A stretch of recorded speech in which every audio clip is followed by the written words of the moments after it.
Welcome to another episode of the PFF NFL show. Max Chadwick alongside Dalton and Wasserman here. No Trevor Sikkema. He is on a well-deserved honeymoon right now. And Dalton, we're going to be very optimistic on this show today. Going to go over three reasons why every single team in the NFL can win their division in the 2025 season. Absolutely. I think sometimes when we put these episodes in, I feel like they were meant just as an exercise for me. Because I'm around here, I'm kind of known sometimes as the grouch or the cynic, or I'm always trying You to... are. I call it being a realist, but nobody else believes me on that one. So I think with this one, we're salesmen today, Max, is what we are. We're giving three reasons that every single team in the NFL could win their division. And honestly, I think for the vast majority of them, we put together a pretty credible case here. I think so. Look, there are some teams that have probably a pretty bleak outlook for 2025, but we're still going to give three reasons why they can win the division in the 2025 season. Listen, nobody thought the Commanders last year, they didn't win the division, obviously, but nobody thought they could make it all the way to the NFC title game after being the second worst team in the NFL. So who knows who comes out of nowhere this year? We're going to try to give reasons why a team could come out of nowhere or why a team could remain at the top of the division. I think isn't there a streak number of years in a row that at least one team has gone worst to first? I think so. There's that, and then generally the rule when it comes to picking playoff teams is half from the previous year make it, roughly half don't make it, and then you got to find some new teams that emerge. So every season is fun when you have so much parity in a league like this. Before we start, I want to remind you guys, all of the stats we're going to be using today on the show are available to you guys with a PFF Plus subscription at subscribe.pff.com. You also get access to all the best fantasy tools on the planet for your fantasy football drafts coming up very soon. Also the best betting tools on the planet too, and access to our 2026 NFL mock draft simulator where you can draft for your favorite NFL team using the best players in the upcoming draft class. All right, Dawn, starting off with the Arizona Cardinals, what is the number one reason why they can win the NFC West next year? I think the constant for this team is being able to run the football. Jonathan Gannon wants a physical football team on both sides, and when you look at their running game with James Conner, with Kyler Murray as the option threat, maybe further contributions from Trey Benson, they're one of the best run-blocking teams in the league. They get multiple tight ends on the field. They want to set the tone on the ground first. So when you look at that division that they play in, the Rams have a very good front seven. The 49ers generally, other than last year, have a very good front seven. Seattle is putting together a good defense under Mike McDonald. This team, though, wants to be physical. We're going to see that on both sides of the ball this year. We have another reason that we're going to come at you with here when it comes to the trench play and all of that. But I think when you look at this team, the first thing you worry about when you play them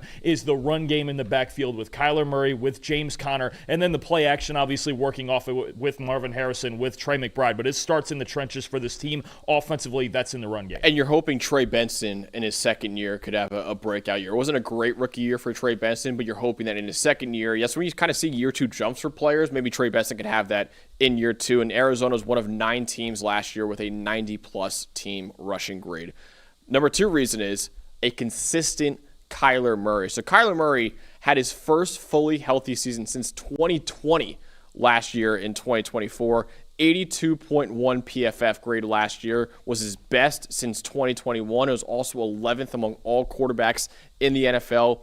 87.4 PFF grade across his final 2 games of the season too. When healthy, I think Kyler Murray is a top 15 quarterback in the NFL. And now with Marvin Harrison Jr., like I said before, Trey Benson year 2, Marvin Harrison Jr. year 2 too. If he could take a jump in his second year, Kyler Murray can be even better and maybe take this team to playoffs. For me, it's consistency. He runs hot and cold. Now, it's great to see him get through a whole season healthy. Last year, 6 games where he had at least a 70 passing grade. The Cardinals won 5 out of those 6 games. The problem is when he had under that, they went 3-8. So I think that's really the big thing. If Kyler Murray is on and he adds balance to the offense with his arm, if we get the Marvin Harrison Jr. breakout in year 2, then you're talking about a 2-dimensional offense that can scare a lot of teams. But Murray's got to be a little more consistent and raise the floor in those games where he doesn't quite have it clicking on all cylinders. So you mentioned the trenches on the offensive side of the ball. What about the defensive side of the ball? Look, I think it's obvious that the Cardinals and Jonathan Gannon obviously have focused a lot on the defensive line this offseason. You go and get Calais Campbell. You go get Dalvin Tomlinson. You draft Walter Nolan. You drafted Darius Robinson last year.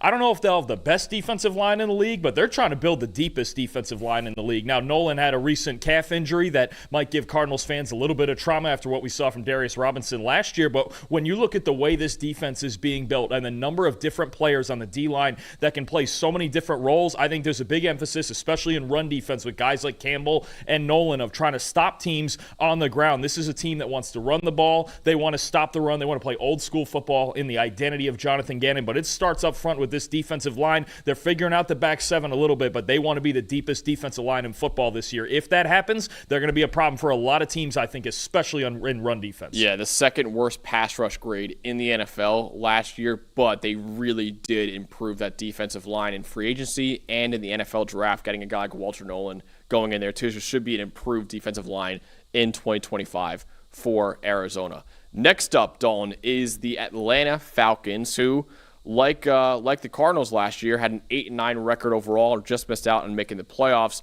What's the first reason why they can win the NFC South next year? The Falcons, I think, on the ground and through the air, have as much offensive firepower as anybody, right? You look at the running back duo of Bijan Robinson and Tyler Algier. You look at the receivers. Drake London, I think, is in for a huge breakout with Michael Penix throwing to him. When Penix was starting, London had a massive target share, one of the highest in the NFL. Kyle Pitts has reportedly been really good in practice lately with Penix throwing to him. I know we've heard it before, but maybe this is finally the year where he breaks back into what he was in his rookie year. You've got Darnell Mooney. You've got, they've got young emerging weapons on the outside, but I think especially Drake London, I think this is the year he becomes one of the elite receivers in the NFL. But you look at the balance and the offensive weaponry that the Falcons have to work with, there's a tantalizing amount of it, right? And you talk about a quarterback now, a young quarterback who's only made 3 starts.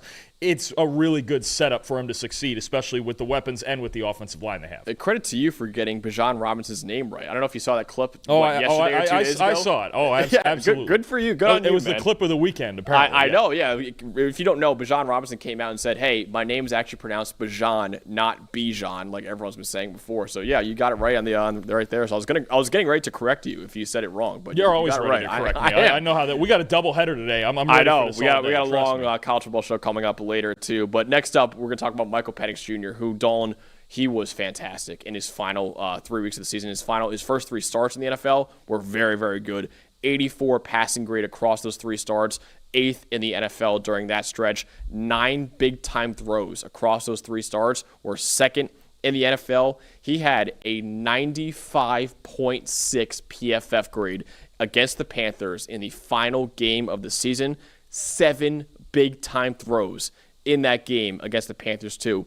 It was the 4th highest graded game by a quarterback all of last season, and it was tied for the most big-time throws in a game by a quarterback since the 2021 season, too. With a full offseason as the starter, he could perform at a top 10 level, I think, in 2025 with all of the pieces around him on offense, and he looked freaking fantastic in his 3 starts last year. Absolutely. When his feet are set in the pocket, when he's protected, we've seen this since his days at Washington. He is absolutely dangerous, and his arm strength opens up every part of the field for the Falcons. It was something they were missing with Kirk Cousins and the lack of arm strength last year. Now they can get vertical. They can really stretch safeties back in the defense, and they can focus on the ground in the run game first, which I still think is going to be the core of their offense, but Penix and his arm strength complement that very, very well. Absolutely. So we talked about the defensive line being improved for the Cardinals, and the Falcons could have an improved one too. Well, they're hoping so. I mean, the biggest weakness on this team, and I think the biggest reason, aside from Kirk Cousins' early struggles that they didn't make the playoffs, was they had the 2nd worst pass rush grade in the NFL last year, right? They just could not get to the quarterback. Bottom 3 in pass rush win rate, pressure rate, sack, everything. They just could not rush the passer.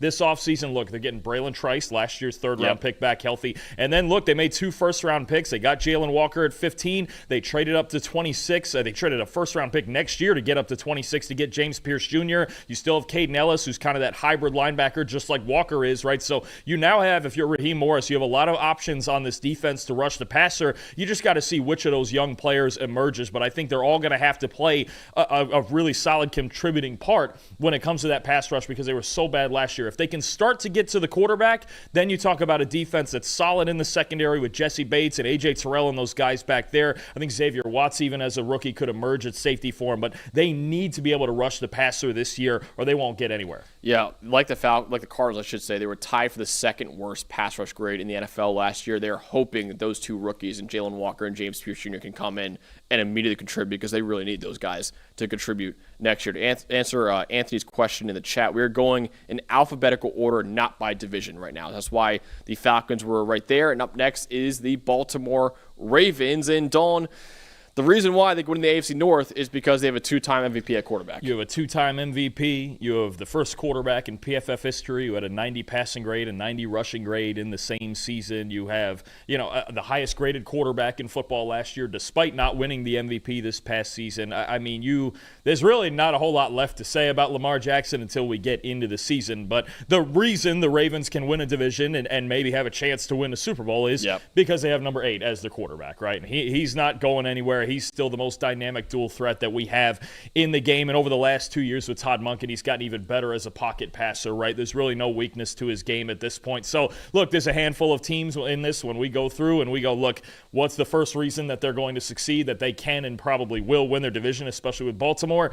It's their quarterback. It's Lamar Jackson. If he's healthy for 17 games, expect big things. Yeah, he's one of the best quarterbacks in the NFL, absolutely. And also, Dalton, he's got an incredible running back there, and I think it's one of the most ferocious ground attacks I think we've ever seen in the NFL between Lamar Jackson, who's probably the greatest rushing quarterback of all time, and Derrick Henry, who is one of the best running backs of this generation. Derrick Henry led the league with a 93.5 rushing grade last year. Also led the league with 89 broken tackles last year. Also led the league with over 1,100 yards after contact last year. In fact, he has led the NFL in yards after contact in 5 of the last 6 seasons now. He's defying the odds at 31 years old and seems to have found new life now in Baltimore because defenses just can't key in on Derrick Henry when you have one of the game's best passers in Lamar Jackson and also one of the game's best runners in Lamar Jackson too. So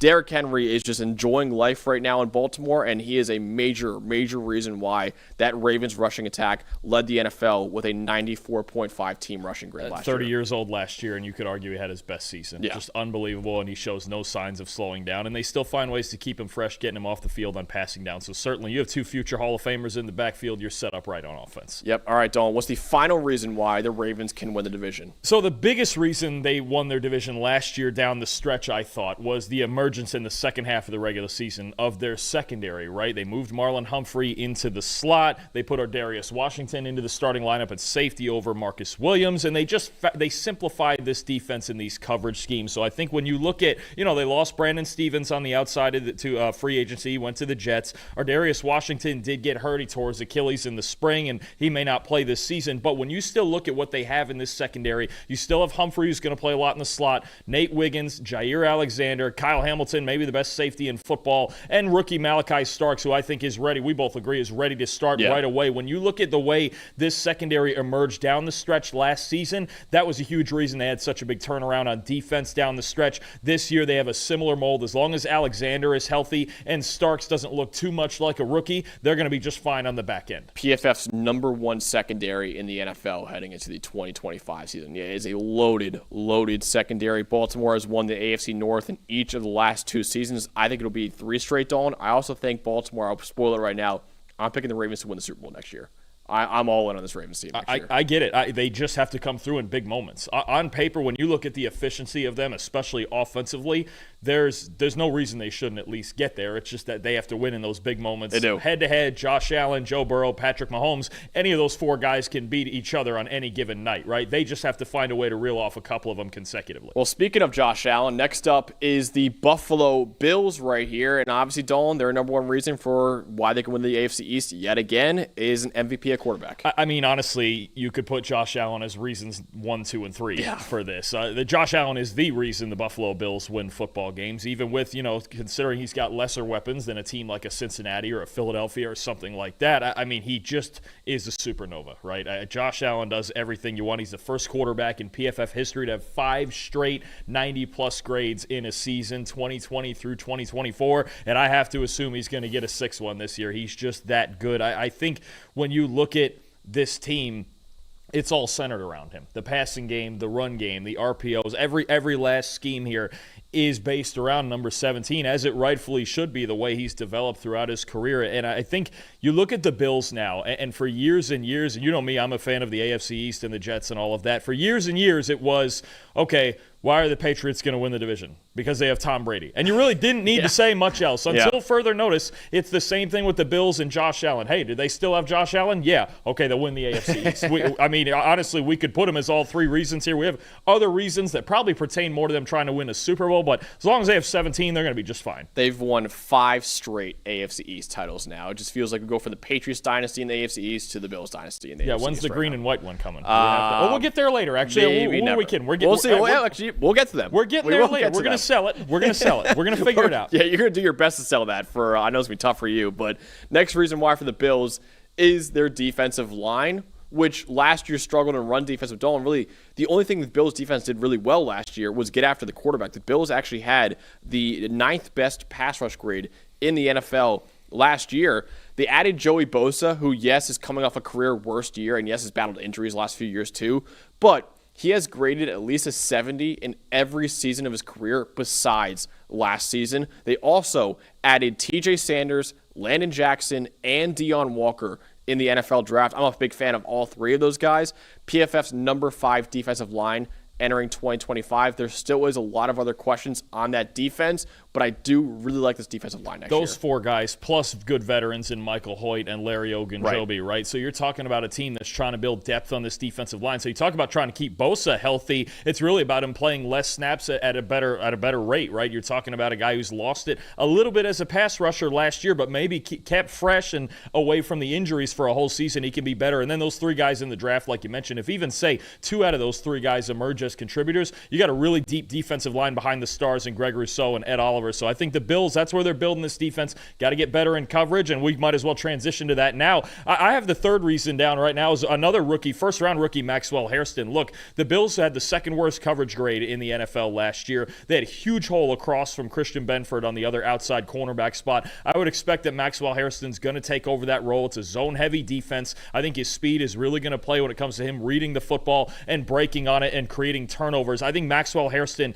has to be a huge part of their success in the secondary this year, while they also try to stay healthy at linebacker and figure out who's starting at safety. They need Hairston to have a good rookie year. They had the 2nd worst coverage grade in the NFL last year with a 37.7 coverage grade as a team. The only team that was worse was the Las Vegas Raiders. I believe had the worst coverage grade in the last 5 years. I believe. Yeah, it was. I think it was since 2020. That sounds right. So almost in any other year, the Bills would have had the worst coverage grade in the NFL, but we just had historically bad stuff from Las Vegas last year. But Harrison needs to have a really good rookie year for the Bills to improve that coverage unit going to next year. Next up in our why they could win every division is the Carolina Panthers. The Panthers were 5-12 last year, and Dalton. Bryce Young was benched halfway through the season, but he came back in later on in the year, and he actually showed some really intriguing stuff later on. Look, he played like a top 6 to 8 quarterback down the stretch after he came back off the bench. Andy Dalton with the thumb injury, Young comes off the bench, and he was terrific down the stretch. I know they didn't win a ton of games last year. They were still picking 8th overall in the draft, but Bryce Young gave you every bit of the ray of hope that they were hoping when he was the first overall pick 2 years ago. It was a year plus of struggles. He went to the bench last year, and this is why I love Dave Canales hire last year, is because that positive reinforcement, almost that Pete Carroll style from when he used to be under him in Seattle, I think that works for Bryce Young. It's the same thing he brought to Baker Mayfield in Tampa, and when you look at how confidently Bryce Young was throwing the football downfield vertically, especially with the lowest graded receiving core in the league, now you're adding to it with Tedero and McMillan. You look at this wide receiver room, you've got Jalen Coker, McMillan, Adam Thielen, now Hunter Renfro's back from the dead, and he's practicing very well. I mean, you've got guys. Xavier Legette, too, drafted first Xavier round. Legette, last year's first-round pick. I mean, there's 5 or 6 guys legitimately that could be on the field in this Carolina receiving core. I think you're talking about Bryce Young. As long as he just keeps that confidence, he keeps gunning it downfield, don't be afraid of anything. I think it's the best thing I saw from him. He can be a reason that Carolina makes that next jump and really competes in what's generally a pretty open NFC South. I mentioned before, Michael Penix Jr. had the 2nd most big-time throws in the final 3 weeks. Bryce Young had the most big-time throws over the final 3 weeks. It was so cool when everyone was writing this guy off after his start to his 2nd year, after not a great rookie year either, saying, okay, this guy's never going to be an NFL quarterback. He came back in after being benched and he looked really good down the stretch. A really, really cool story for Bryce Young, and he's been really good. And listen, the Panthers have not won the division since Cam Newton's MVP year in 2015, and what's usually a wide-open NFC South. If they're going to win the division in 2025, Bryce Young is probably the biggest reason why. But also, he's got a pretty good offensive line blocking for him, too. PFF's number 11 offensive line entering 2025. They were 7th in run blocking grade last year and 14th in pass blocking grade last year, so above average in both. And that was also with Robert Hunt, who's usually one of the better guards in the NFL, having a down year last year, too. So if he and Ekemekonu can improve, this can be a top 10 offensive line in the NFL, if not better. Absolutely. I think you're talking about a team that had to gel, and last year they spent a ton of money, especially those 2 guard spots with Hunt and Damian Lewis, and they just had to use the whole year to gel. And I think by the end of the year, they got a lot better outside of a certain couple of matchups against elite pass rushing teams. But Bryce Young has an offensive line he can trust, and that's the most important part for him. So we mentioned before, the Cardinals and the Falcons had the second worst pass rush grade in the NFL last year. The only team that was worse was the Carolina Panthers. The Panthers also had easily the worst run defense grade in the NFL last year, too. But Dawn, like the Cardinals and like the Falcons, they might have an improved defensive line now. You feeling a trend here with what some of these teams where they're trying to make up ground on Philadelphia and the elite teams in the league? They're trying to win in the trenches, and Carolina's the same way. Look, when you go out and you get guys like Pat Jones and you draft, Nick Scoreton and Princely Amon-Mielen, and I think bigger than any of those pieces is you're getting the superstar in the middle that is the anchor of your run defense. Derek Brown, back healthy. He played less than a full game last year before tearing his ACL. I think when you look at the impact that Derek Brown could have coming back and making everybody around him better. I still have a little bit of questions about this team at linebacker especially, and a little bit in the secondary. I got to see them execute better down the middle of the field, but they're trying to build this team in the trenches on both sides as well. Offensive line, like you mentioned, D-line with a lot of young pieces, but I think the return of Derek Brown, other than Bryce Young staying on the gas and staying confident at quarterback, I think the return of Derek Brown is the biggest reason this defense could improve. I loved the strategy that the Panthers had in the NFL draft. And I said this before, but I compared a lot to the Chargers strategy last year, where everyone thought they have to take an edge rusher at number 8. And the Chargers last year, they have to take a wide receiver at number 5. They didn't. They took Joe Alt at number 5, and they took Ladd McConkey in the second round. The Panthers got Tedder McMillan, and then they got Nick Scoreton and Princely Amon-Mielen, 2 guys who were top 50 prospects on PFF's big board. That's how you attack a draft. It's not just, attack your biggest need first round and then go after that. Because if you look at the Chargers last year, if they went Malik Neighbors at number 5, he's a great player, and he's obviously a superstar in the NFL, but you likely would have gotten like Kingsusu Mataia in the second round. The Panthers did a really good job, too, of getting Tedder McMillan, a superstar receiver that we think could be, and then also 2 really good edge rushers. One of them, Nick Scoreton, I think should have been a first-round pick. I want to bring up a third guy there, the big defensive tackle from Florida, Cam Jackson, as well. Because, again, if the focus for this team is to stop the run, that's a guy I think could get 20 to 30 snaps a game in run defense, especially on those early downs next to Derek Brown. Absolutely. All right, one team next that has a lot of hype going into the 2025 season is the Chicago Bears, who had a 5-12 record last year. Have a brand new head coach, though, Dolan, who I think is the biggest reason for optimism for them. This is the offseason of Ben Johnson, is what it is. Getting him as the splashy hire. He's been held out for multiple years, from taking head coaching opportunities, and apparently the Bears' opportunity was too good for him to pass up. I think when you look at the lack of offensive creativity that this team had last year under last year's regime, and now you go to Ben Johnson, who's arguably the best offensive play caller in the game right now. You have him with your young quarterback in Caleb Williams, and obviously you're building out the offensive line. You're getting all these weapons. You're trying to fix this defense as you go. But I think this is Ben Johnson's team now, right? Obviously, he's the head coach, but he's come in through the offseason and the moves they've made. He's taken a vice grip to this roster. And now even through training camp, he's made a big point about, listen, I'm putting my system in, and guys are going to have to learn how to play under this in this system, right? Caleb Williams having to play on time, the young weapons having to get in sync, right? You've got Odunze and Loveland and Burden and everything we're going to talk about throughout the season. But I think the biggest ray of hope for this Bears team is maybe finally, for the first time in a long time, a highly competent offense. It certainly has a lot of talent. They do. They absolutely do. And Ben Johnson completely remade this offensive line this offseason. It might be the most improved unit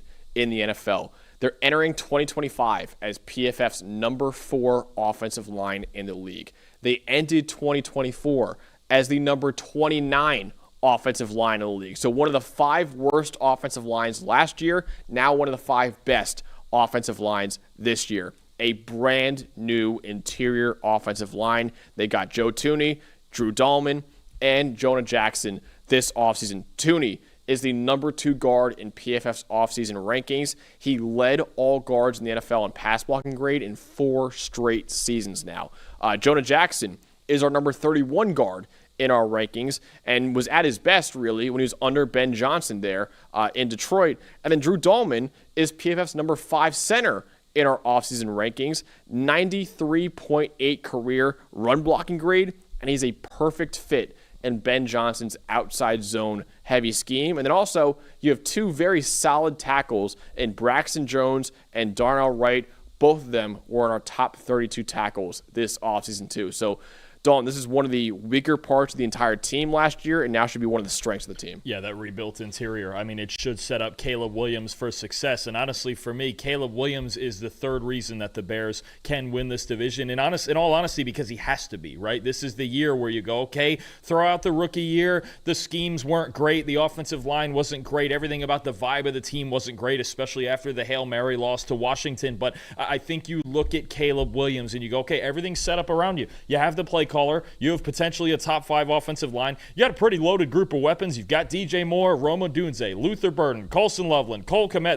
The only place they're really not stacked on offense right now is at running back, but Ben Johnson has proven you give me the offensive line, we can find ways to run the football. So Caleb Williams, I would argue, is maybe the biggest X factor to any team's success in the NFL. I think this defense is going to be solid. I don't think they're going to be the best defense in the league, but they're built on offense. They're built in Ben Johnson's vision, and he's even said, look, there's a lot of things in my offense that Caleb Williams has never done in his life. And to me, his ability to be able to play on time and throw the football on time and play within himself before he starts improvising too much, that's where the Bears are going to have success this season. Throwing the ball on time. He had Jared Goff doing it like with the best of them, honestly, when you look at what he did. But Goff had to. Goff doesn't have any improv to him, so he understands, hey, I have to get rid of the football on time. If Caleb can do the same thing, the Bears do absolutely have a shot to win the NFC North. I think that's actually, this is the first team we're getting to in that division. I think it's the most wide-open division in the NFL. Yeah, it's an excellent division because there's just so many great teams in that division right now. The Bears have not won the division in 6 years, I believe, but they're looking to get that in 2025. Next up is the Cincinnati Bengals, who have missed the playoffs in each of the last 2 years with back-to-back 9-8 records. But before that, they won the AFC North in back-to-back years in 2021 and 2022. And Dalton, the biggest reason they won the North in those 2 years, and the biggest reason why they were still 9-8 last year, was they had the most valuable quarterback in the NFL according to our wins above replacement metric. I mean, Joe Burrow, second in passing grade, 38 big-time throws, 15 turnover-worthy plays for a less than 2% rate, which is elite. I mean, we kind of ask ourselves around up here in Cincinnati, we go, what would this team be without Joe Burrow? The fact that with that supporting cast that he has, aside from the wide receivers, that they still went 9-8 and were just barely missing the playoffs, I think it's just a testament to how good he is. I mean, you can rank him 2, 3, or 4 in the quarterback rankings if you want, but he's no doubt top 4 quarterback. And when he and Chase and Higgins are all healthy, I believe they went 8-4 last year, they give you a chance to win every single week. I mean, that's pretty much what it is Joe Burrow erases so many flaws throughout the rest of your team. One of the elite quarterbacks in football, and as long as you have him, you always have a chance. Yeah, like I said, he was the most valuable quarterback in the NFL last year, according to our WAR metric. He was the most valuable quarterback in his prior season, too. Yeah, he is easily one of the best quarterbacks in the NFL right now. Also with him is one of the best receiving cores, at least in the NFL right now. It actually is our number 3 receiving core going into 2025, headlined by Jamar Chase and T. Higgins. Jamar Chase won the Triple Crown last year, led all receivers in catches, yards, and touchdowns. T. Higgins was 6th among all receivers in PFF grade, 71 contested catches since he got drafted in 2020, is top 5 among all receivers in the NFL. You have 2 top 15 receivers in the league on brand new contracts who are both in their prime right now too, and also, like Dalton just mentioned, easily top 4 quarterback in the NFL too. Those 3 are the biggest reason why Cincinnati has hopes of getting back to the playoffs. 8-4 last year when all three of them were healthy, despite all of their other flaws on the offensive line and on their defense and all the issues that they even had in late game situations. 8-4 when those three were healthy. I think it's that simple. If all three of them are on the field, you've got a war you're going to play with the Cincinnati Bengals on Sunday. So clearly, Dalton, with those three, they had one of the best offenses in the NFL, but the reason why they missed the playoffs last year was because their defense really struggled, but they have a brand new defensive coordinator now who actually was pretty good at Notre Dame. For as much as I would love to say the third reason here is Trey Hendrickson,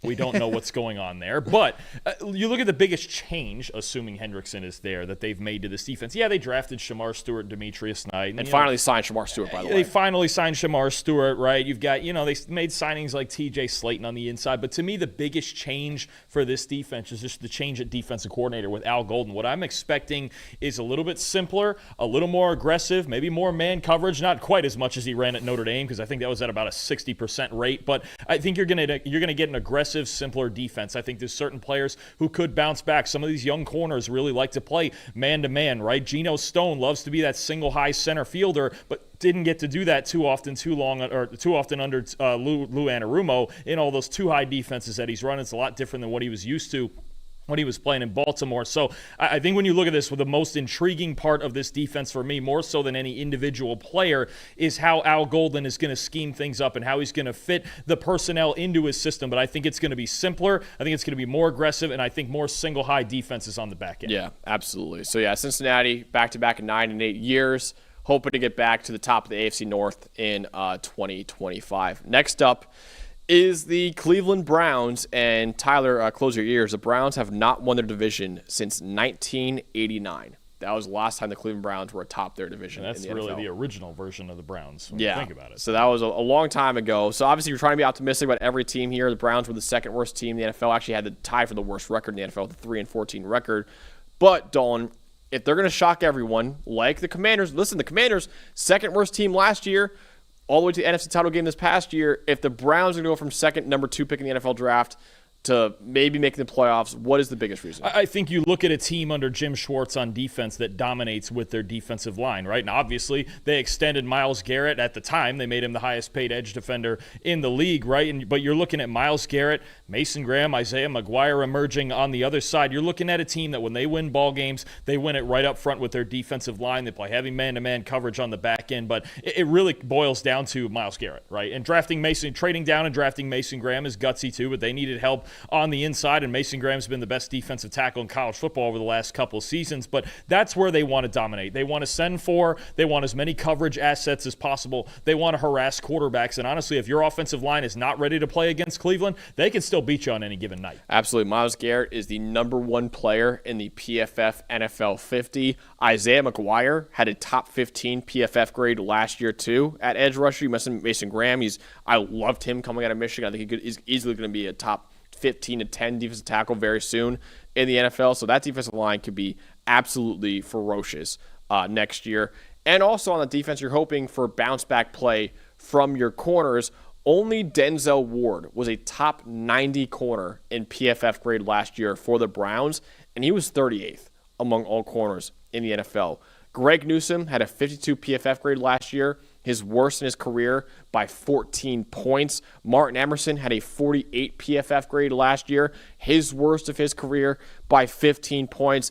If Newsome and Emerson can bounce back, this can be a respectable secondary in 2025, but you need those two to bounce back along with Denzel Ward. Absolutely, especially for as much man-to-man coverage as they play when Ward is on, and I believe he led the league in pass breakups last year.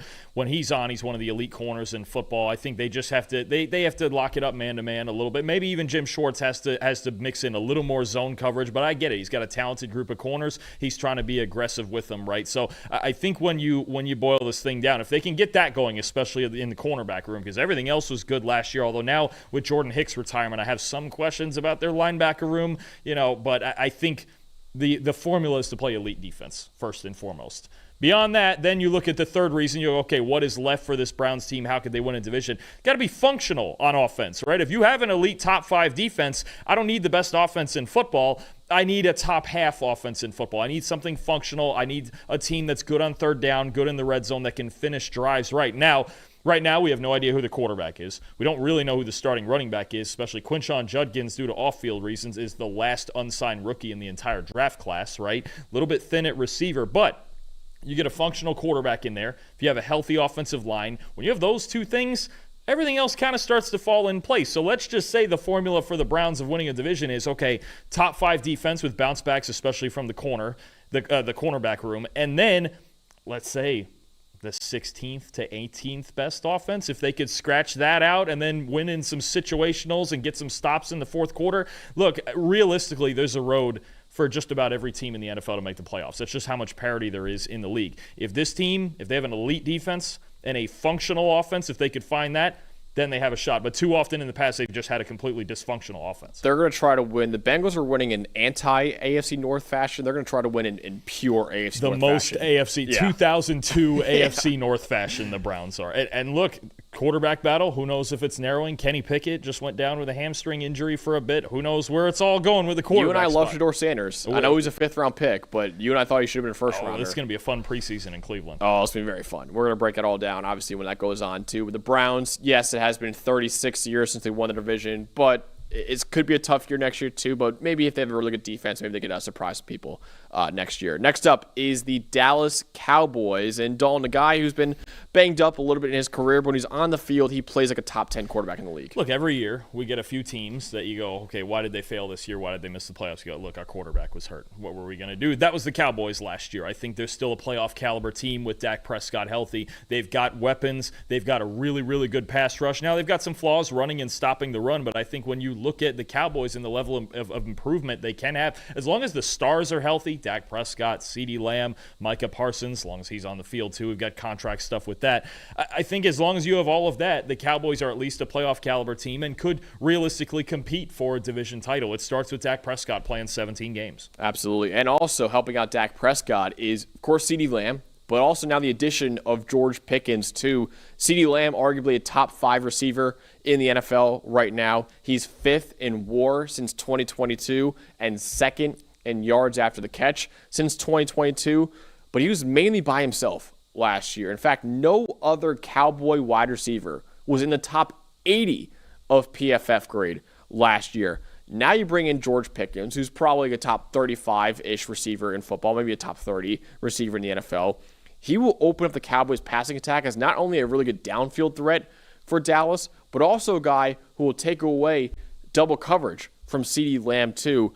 Teams can't key in on just CeeDee Lamb anymore, which could help out CeeDee Lamb a lot, and also gives the Cowboys a legitimate number 2 option in that passing game. We broke down the tape of it earlier this offseason. It's really about what George Pickens' skill set specifically brings to this Cowboys offense. It's always operated at its best when they have that second downfield threat that can, like you mentioned, you can't have the entire defense squeezing down, especially in zone defense, on CeeDee Lamb all the time with 2, 3, and 4 sets of eyes on him. If you have George Pickens on the outside who can win those one-on-one matchups, you open everything else in this offense up, including the run game as well, because they're going to need space to work with down there. Definitely. And Dawn, the final one is a guy who is trying to get a new contract right now, but he's obviously one of the best defenders in the league when he's on the field. No question. I mean, look, Micah Parsons is really the engine of this Cowboys defense, right? When you talk about what he can do as a pass rusher from any spot, it's not just one edge spot. He could be over the center. He could be in any gap. He could still line up at linebacker and blitz in a different way if you want him to. He's one of the premier defenders in the NFL, probably one of the top 5 defenders in the NFL. It's why they need to pay him. Let's just be honest. His defense would not be the same without him. He missed 4 games last year, and they weren't the same without him, but when he got back, I believe it was in Week 10, from that point to the end of the regular season, they had the second-best pass rush grade in the league. This team, if you get behind Dallas, you still have a major problem with all of the pass rush pieces that they have. That starts with Micah Parsons, one of the best in the game. Absolutely. So Dallas had a 7-10 record last year, but they did win the NFC East the year before, and I believe the stat is, I can't remember the last time there was a repeat champion in the NFC East. It's been a very long time. I think has it been 20 years? Close to, I think it's been 20 or maybe 20-plus years.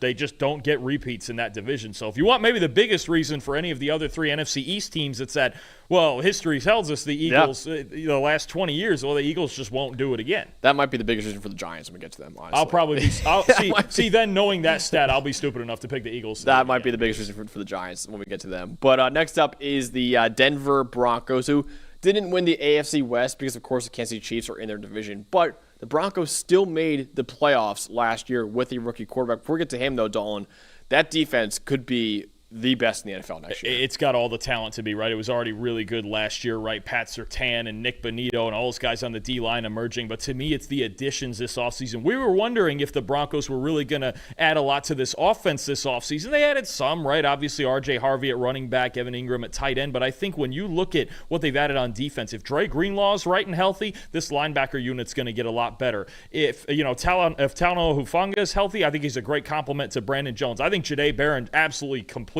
their secondary when you talk about, I think the Trent McDuffie role, outside on early downs, inside on passing downs, put Riley Moss or Chris Abrams-Drain or whoever you want on the outside in those situations where Barron's in the nickel. I think you've got a defense that now is three-layered as long as those three guys are playing up to their potential. I think Greenlaw is the biggest X factor there because of the Achilles. He only played, I believe it was 34 snaps last year. So if he's the Dre Greenlaw of old and he's one of the best coverage linebackers, especially in the league, that was really the one problem for Denver in coverage was their linebacker spot. This is a dangerous defense, and you mentioned it, the potential to be the best in the league. Absolutely. And on the other side of the ball, you have a second-year quarterback now in Bo Nix, who was very solid last year with a 78.3 PFF grade. That was 17th among all quarterbacks in the NFL. 91.4 PFF grade across his final two games of the year, too, one of which was a playoff game, too. 5th among all quarterbacks during that stretch. Should also have an improved supporting cast, right? He's got improved at running back and tight end this offseason with Evan Ingram coming in, J.K. Dobbins coming in, and R.J. Harvey getting drafted into that franchise, too. And like I said before, you often see year 2 jumps for players as they get more comfortable in the NFL, especially for quarterbacks too. So could become a top 15 quarterback, if not better. Another big reason why, Dawn, they have a really good offensive line in front of them. Well, Bo Nix doesn't beat himself, and his offensive line doesn't get beat either. The Broncos had the best pass blocking grade in the league last year. You look at this front five: Bowles, Powers, Wattenberg, Miners, McGlinchey. It does not get much better than that. Sean Payton wants balance in this offense. He wants Bo Nix protected, which he was protected better than just about anybody last year. I think when you look at this offensive line and the floor, the high floor, I should say, that it gives this offense, they still have to get a little bit better on the outside. They need to get a little bit more explosive all the way around, and even add with Evan Ingram the yards after the catch factor. But I think when you look at this offensive line and this quarterback, those are the first two things I look at nowadays when it comes to evaluating an offense. Denver has them both in spades. This offensive line protecting Bo Nix and all 5 starters coming back from last year's team, big factor in their success. Absolutely. The Broncos have not won the AFC West since they won the Super Bowl with Peyton Manning back in 2015, so a decade ago now. They're going to try to break that streak in 2025. Next up is the Detroit Lions, who are back-to-back NFC North champions. I'm trying to find the last time the Lions went back-to-back champions of their division. I don't believe it's ever happened. Maybe it's happened. Actually, no, it happened 1953 and 1954. Okay. It was the last time the Lions went back-to-back. Pre-merger. Darn well pre-merger. Pre-Super Bowl era. Yeah. So it's been a very, very long time. And yes, they did lose their star offensive coordinator in Ben Johnson, going over to be the head coach of their division rival, no less, than the Chicago Bears. But even with a new OC, Dalton and John Morton, they still should have an explosive offense. I mean, I think you still have to look at what they have, right? One of the best tackle duos in football, in Decker and Sewell, right? You still have Jared Goff, as long as he's protected. He's played very solid football the last 3 years. Gibbs and Montgomery in the backfield, St. Brown, Jamison Williams, Sam Laporta, Tim Patrick, Isaac Tesla now. You just still have so many weapons on this offense. And the question will be if John Morton can get as creative as Ben Johnson did, or if he can find a way to simplify things and still have the efficient offense that they've had the last few years in Detroit. But when you look at just the offensive talent that they have, as long as Goff is protected, there's no reason they shouldn't still have an explosive offense. Absolutely, yeah. So even with a new OC, they should still have a really good offense in 2025. And the defense did let them down last year with a lot of injuries on that side of the ball. Should be getting a superstar back, though, in Aiden Hutchinson, who was fan-freaking-tastic last year when he was on the field. He looked like he was on his way to a Defensive Player of the Year before going down with a fractured tibia and fibula in Week 6. 72 pass rush wins in the first 6 weeks of the season, the most ever by a defender in the first 6 weeks of a season. And also, Dalton, he had a bye week in that stretch, too. So it just shows how electric Aiden Hutchinson was as a pass rusher last year. Yes, it was against a lot of below-average tackles during that stretch, but he was beating them like a drum during those first 6 weeks of the season. And he's shown in his past, too, he could be a perennial Defensive Player of the Year candidate when fully healthy. If he can recover fully from that injury, that's a massive, massive addition to a Lions defense that really, really missed him last year. I think you could argue the most important injury return of any player in the league. Yeah. Because they went from, I believe it was from first in pass rush grade when he was on the field as a team to 27th when he wasn't. I mean, it's just he is their best player. Obviously, they have a great safety duo.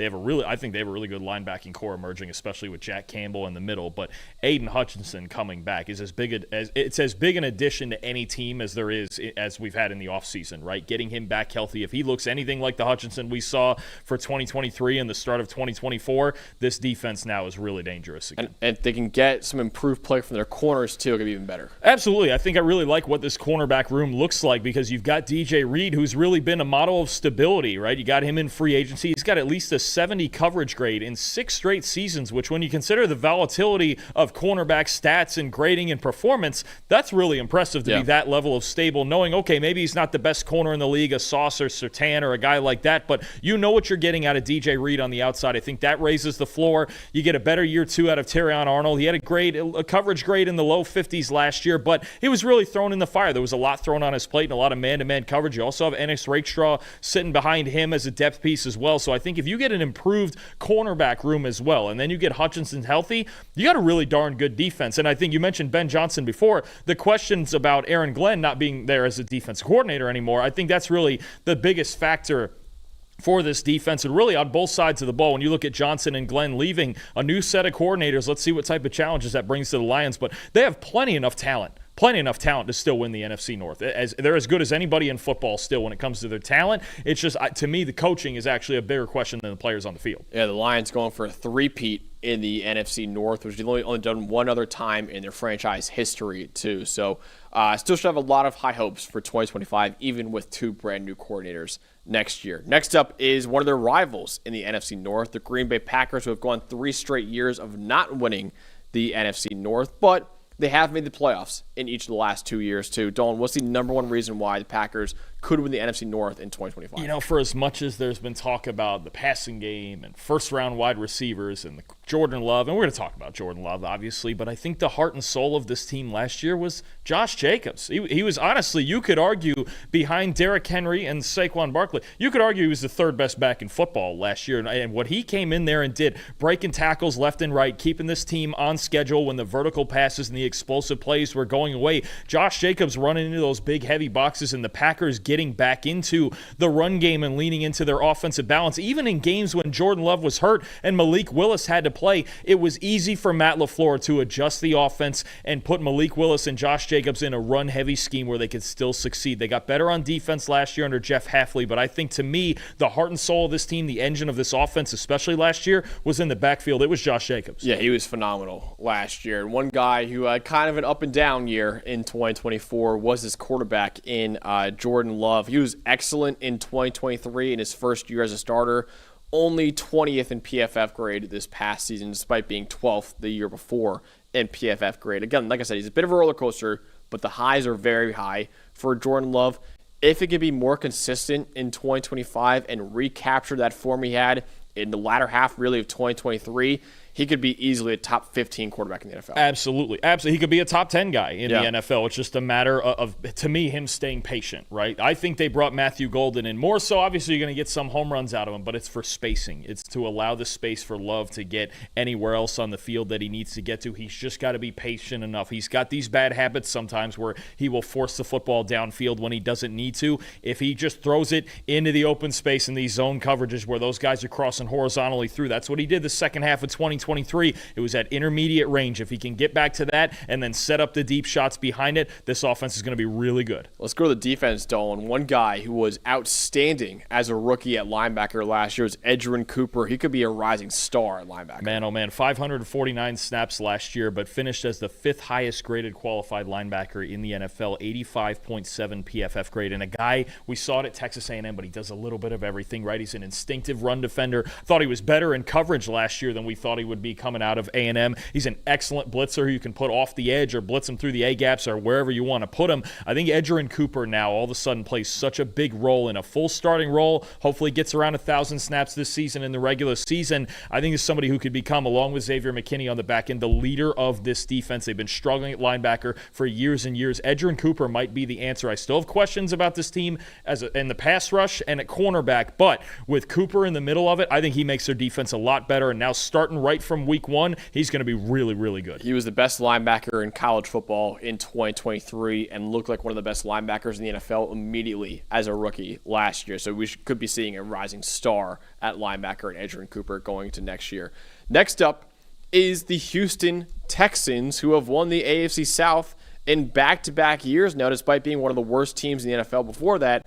And Dalton, a big reason why they could be even better in 2025 is that pass defense is ridiculously good. Absolutely. Before we get to C.J. Stroud and the weapons and what we're going to get on the offensive line and all of that, this team, you talk about another team you don't want to fall behind. You do not want to fall behind the Houston Texans, especially by 2 scores. When you're looking at Will Anderson and Daniil Hunter coming off the edge, Derek Stingley, Kamari Lassiter, C.J. Gardner-Johnson, Kalen Bullock, Jalen Petrie, all these coverage assets that they have in the secondary. They got to work on the middle a little bit and run defense on early downs. There's certain matchups where they'll struggle. I think about the Baltimore game certainly on Christmas last year. But you look at this pass defense, if you're down 7 with 5 minutes to go, you're in for a rough ride with this. I mean, what D'Amico Ryans has built to win in those situations. If this Houston Texans team, if they get ahead early in football games and they have that late fourth quarter lead, you're about to go into a no-fly zone with this team. This could be the best pass defense in football this year. Absolutely. An elite pass defense and a potentially elite quarterback, too, in C.J. Stroud. His grade did fall by about 3 points in his second year.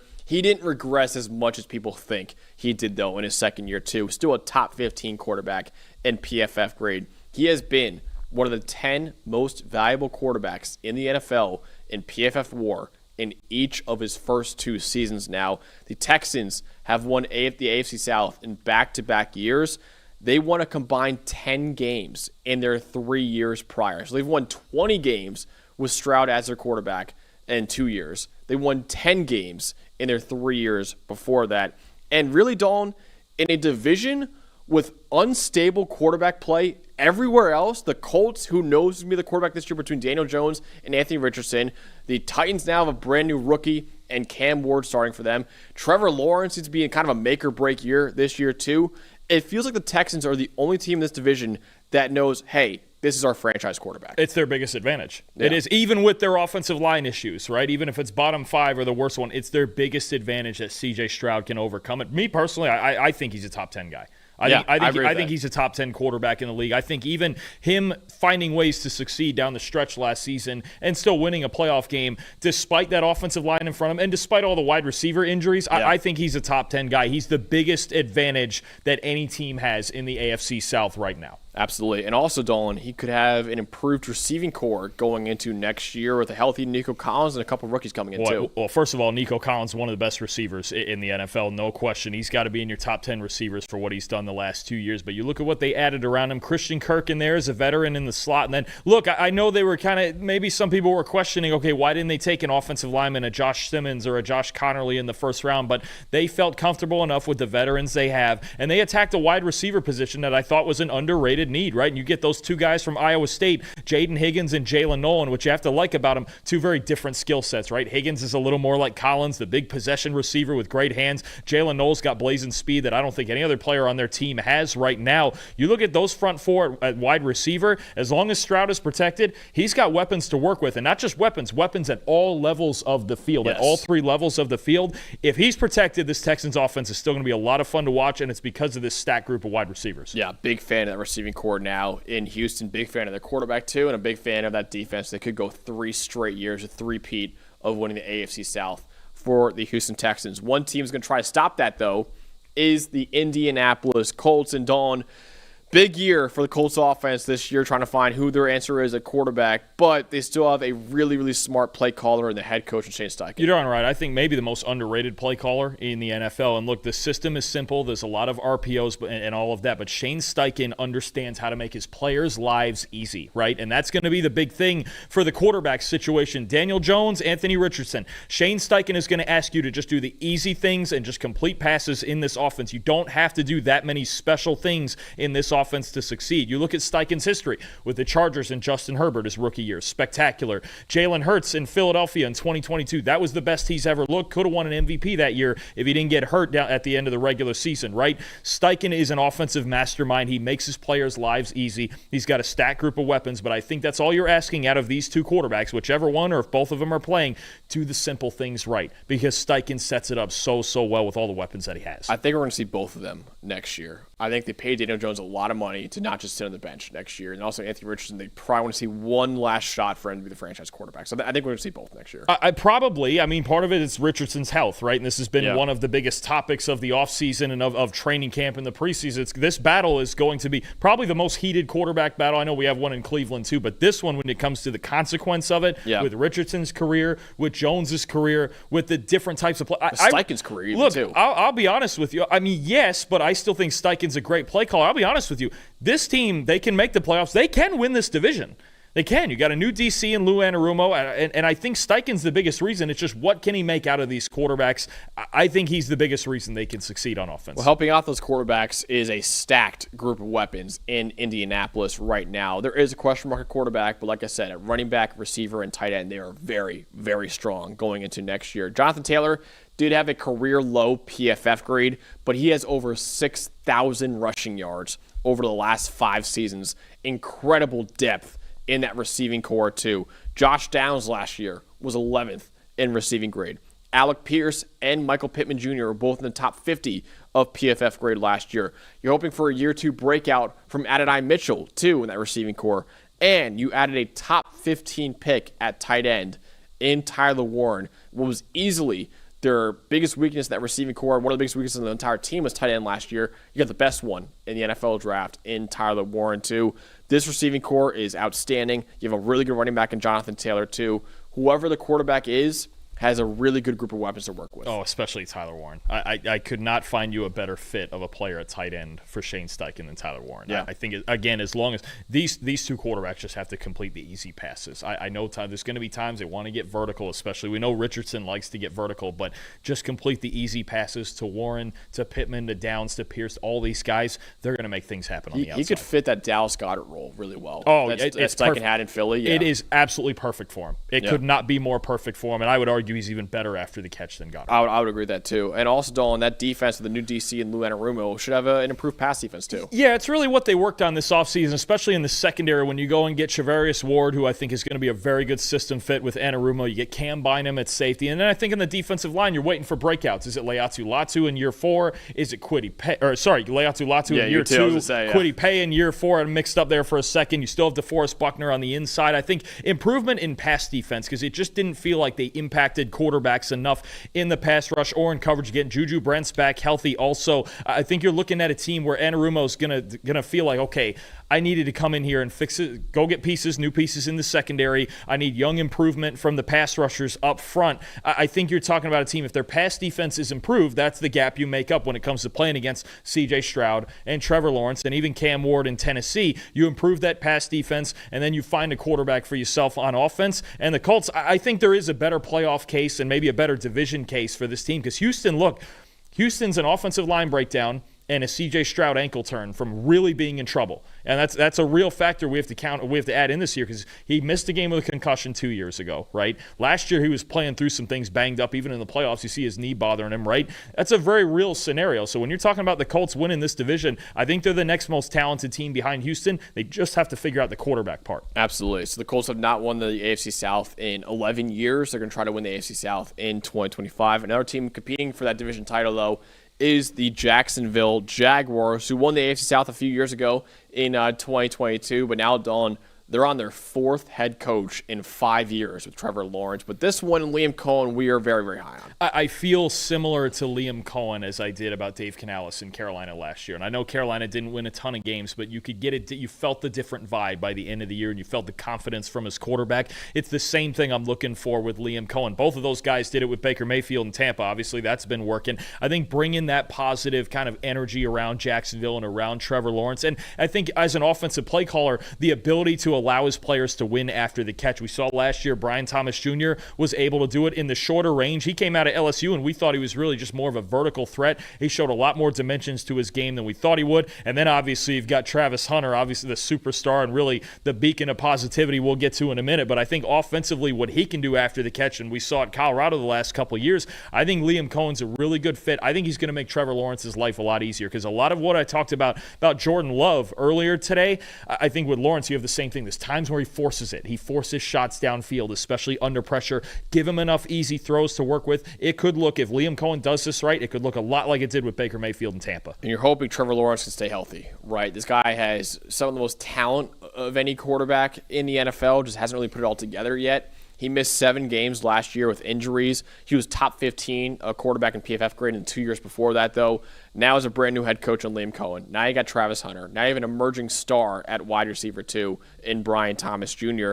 Like I said, the talent is undeniable, but it's time to put it all together now and become a top 10 quarterback in the NFL like everyone thought he could be coming out of Clemson, or should have been, honestly, coming out of Clemson.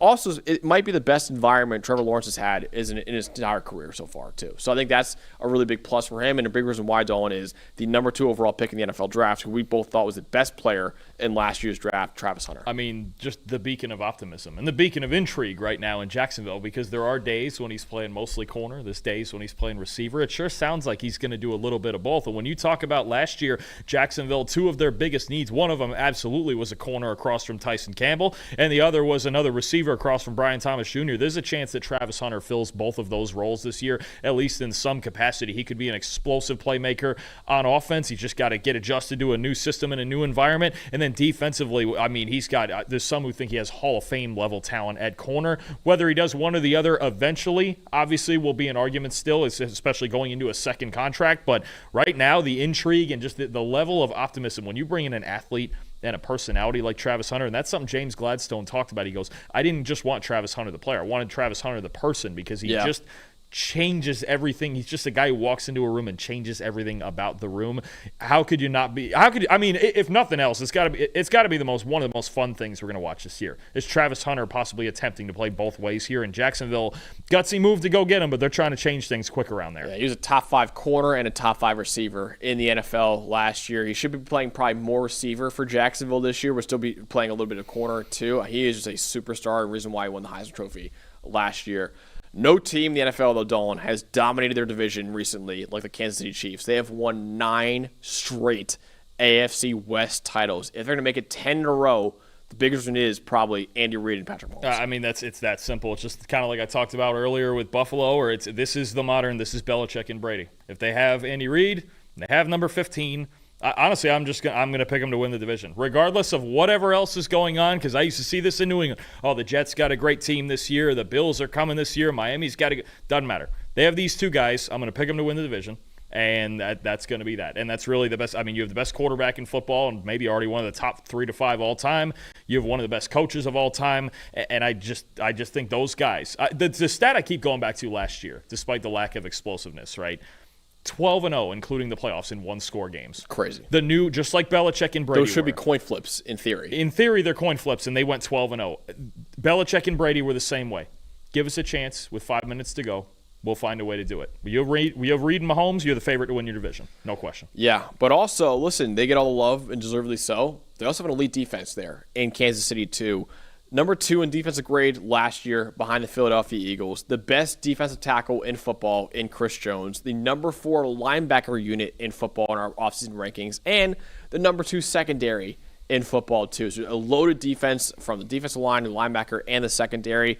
Plus one of the game's best defensive play callers in Steve Spagnuolo, too. So that defense has really kind of carried them in games more recently, Dawn, and it should be an elite unit next year, too. Absolutely. I mean, Steve Spagnuolo is in the argument for the greatest defensive coordinator ever, right? And I think the one thing Andy Reid did that maybe Bill Belichick should have done was hire Steve Spagnuolo after obviously he beat him once, and Andy Reid's going, all right, this guy's not beating me in a Super Bowl. I'm not doing that. So you look at this defense. They were second highest graded defense in football last year. Yeah. You got all those stars you just mentioned. You got a mastermind play caller. They keep drafting really well with Brett Veach, especially on day 3 of the draft in the secondary. I mean, the defense is a constant. It keeps them in games, and that's what allows Reid and Mahomes to work the magic on offense. And they have stars, don't get me wrong, on the defense like Chris Jones, like Trent McDuffie, but also just so many guys who just fit that defense perfectly. Yeah. They're not really stars, but they're just guys that fit their roles perfectly. Especially in the draft, they know what they want. Yeah. And that's such a big factor, especially when you're picking on day 2 or 3 of the draft. They know what they want. They know the types of players they want. And even if it's a guy that you and me might not in a vacuum be as high on, they want certain player X, player Y for a reason, and it seems like they're right every time. And a reason why the Chiefs' offense has been a little maybe sluggish compared to what they've been in years past has been that receiving core, but they do get Rashee Rice back from injury. That's huge for them. They do, after there's probably a looming suspension for the off-field incident from last year. But when he does get back, you're getting a borderline number 1 type of receiver, right? And their offense just was not the same after he got hurt last year. They weren't as explosive. They were young on the outside, obviously, with Xavier Worthy. Now the optimism in Kansas City is, okay, Worthy in year 2, Rice back healthy, and obviously after the suspension as well, maybe a little bit of a bounce back from Travis Kelce. We'll see what he's got left in the tank. A healthy Isaiah Pacheco, but I think to me Rashee Rice now is the best receiving option in this offense, and if he comes back healthy and he looks like he did early on last year, this offense is going to get that explosiveness back. Definitely. The Chiefs have won 9 AFC West titles in a row, trying to make it 10 in a row in 2025. All right, we're halfway done with all these teams right now, I should say. I'm kind of used to the PFF College Football Show right now. Before we get to the second half, though, of the show, we're going to talk about the sponsor of the show. That is Fabric by Gerber Life. What does success for your child look like to you? A job they're passionate about, traveling around the world, or just being happy and comfortable? Whatever their journey, you can make it easier to achieve with a kids investment account from Fabric by Gerber Life. By making a contribution to your child's future today, you can help give them the means to pursue their dreams, big and small. Fabric by Gerber Life was designed by parents for parents to make it easy to plan for and manage your family's financial path. With a kids investment account from Fabric, you can start investing in your child's future today. Kids can't invest when they're minors, but a kids investment account wants to invest on their behalf now, giving their investments more time to grow. It's all online. Manage your child's account and monitor their investments right from your phone. Unique gifting lists can be shared with family and friends, so instead of more stuff, they can help grow your child's investments for their future instead. Join the thousands of parents who trust Fabric to help protect their family. Start investing in your child today at meetfabric.com/PFFNFL. That's meetfabric.com/PFFNFL. meetfabric.com/PFFNFL. Portfolios managed by Fort Washington Investment Advisors Incorporated. Additional services provided by Apex Clearing Corporation. All investing is subject to risk. Learn more at meetfabric.com. All right, next up in our optimism video for every team is a team in the Chiefs division. That is the Las Vegas Raiders, a brand new look Las Vegas Raiders in 2025, a brand new head coach, Dalton, and Pete Carroll, and also a brand new quarterback in Geno Smith. Yeah, absolutely. I think this offseason was about filling in the flaws of this team right on this roster, and the biggest one obviously was at quarterback, where they just had the second worst passing grade in the NFL. You go get Geno Smith, you're immediately a lot more credible, right? He brought Seattle to the playoffs a couple years ago. He played like a top 10 passer with the Seahawks for the last 3 years, and Pete Carroll obviously from that first season knows well. You have the best deep passer in the NFL over the last 3 years, a perfect 99.9 deep passing grade. I think when you get Geno Smith compared to what they've had since Derek Carr left, you're immediately substantially better, probably multiple wins better, because you have a credible threat back there, especially when it comes to throwing the ball vertically. This team, I think you could easily argue that no team improved their quarterback situation more than Vegas this year. I would absolutely agree with that. Also, Devin Smith in the chat right now is saying the Chiefs don't scare anyone. My Raiders are going to get them this year.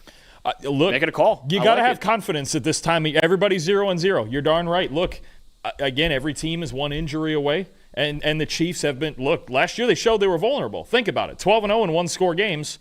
What if that regresses? And usually it does. It becomes a coin flip, and you're in the regular season 6-5 in those one-score games. That's a lot less wins when you're talking about all those high-wire acts they're playing. That's true. It can happen. The Raiders have not won the division since 2002, but they did improve their roster a lot, so maybe Devin's right in 2025. Another reason why is Ashton Ginty coming into the fold, too. The Raiders had a 56.5 rushing grade last year, dead last in the NFL. Ginty had a 99.9 career rushing grade at Boise State. Simply put, one of, if not the best running back in PFF college history and in college football history in general, honestly, too. He shattered multiple single-season PFF records and is one of the best running backs in recent memory. Now, with Geno Smith, too, not many heavy boxes probably going to face there in Las Vegas like he did at Boise State and still put up absurd numbers. Ginty could be a prime, and I think he's probably the favorite right now to win Offensive Rookie of the Year next year. This was a team as much as any last year when you look at their run game struggling. Because everybody wants to talk about running backs, but so often I'll point to, the offensive line, they couldn't run block, they had a lot of injuries. No, this team was actually a team with a good offensive line that just didn't have any backs that could hit the hole and get explosive. Ashton Ginty is everything you could want in a running back. I think he's going to be used in the receiving game as well. I think, is he the favorite for Offensive Rookie of the Year right now? I would imagine so. He should. I think he should be if he's not already. I'm pretty sure that he is above Cam Ward right now, but Ginty behind a good offensive line is going to get a ton of opportunity to succeed, especially with Chip Kelly calling the plays. The improvement on this offense should be evident very, very early. He is plus 250 to win Offensive Rookie of the Year on FanDuel right now. Cam Ward is plus 300. So yeah, very close to being not the favorite, but he is the favorite. I completely agree with that, with the workload that Ginty's going to get, because there's really not much behind him. Yeah. That's a threat. He's going to get a boatload of touches in this offense under Chip Kelly. What's the final reason why the Raiders can shock everyone and win the division next year? So if healthy, because their defense has a lot more questions to me than the offense. If healthy, though, you're looking at a pretty dynamic edge duo in obviously Max Crosby, the superstar, and Malcolm Koonce, who turned it on the second half of 2023 and then got hurt before last season even started and didn't get to play last year. Those two guys, the second half of 2023, were as good as any pass rush duo in the league. Both of them, obviously, Koonce missed the whole season. Crosby was playing through, I believe it was an ankle injury, and now had surgery and is looking like he's going to recover for this year. We know he's a superstar, so I think any success on this defense starts off the edge with those two guys and maybe a year 3 breakout from Tyree Wilson. They could really use that too, but there's some questions along that defensive line, especially now that Christian Wilkins has been released and we've got, they had issues in coverage last year, but success on this defense starts off the edges. Yeah, those two are very good, and like I said, they're hoping for a year 3 now breakout from Tyree Wilson, who as of right now looks kind of like a bust as a former top 10 pick in the 2023 NFL draft. So the Raiders were the only AFC West team that did not make the playoffs last year, but they're going to try to break that trend and maybe even win the division in 2025 and shock a lot of people, like I said before.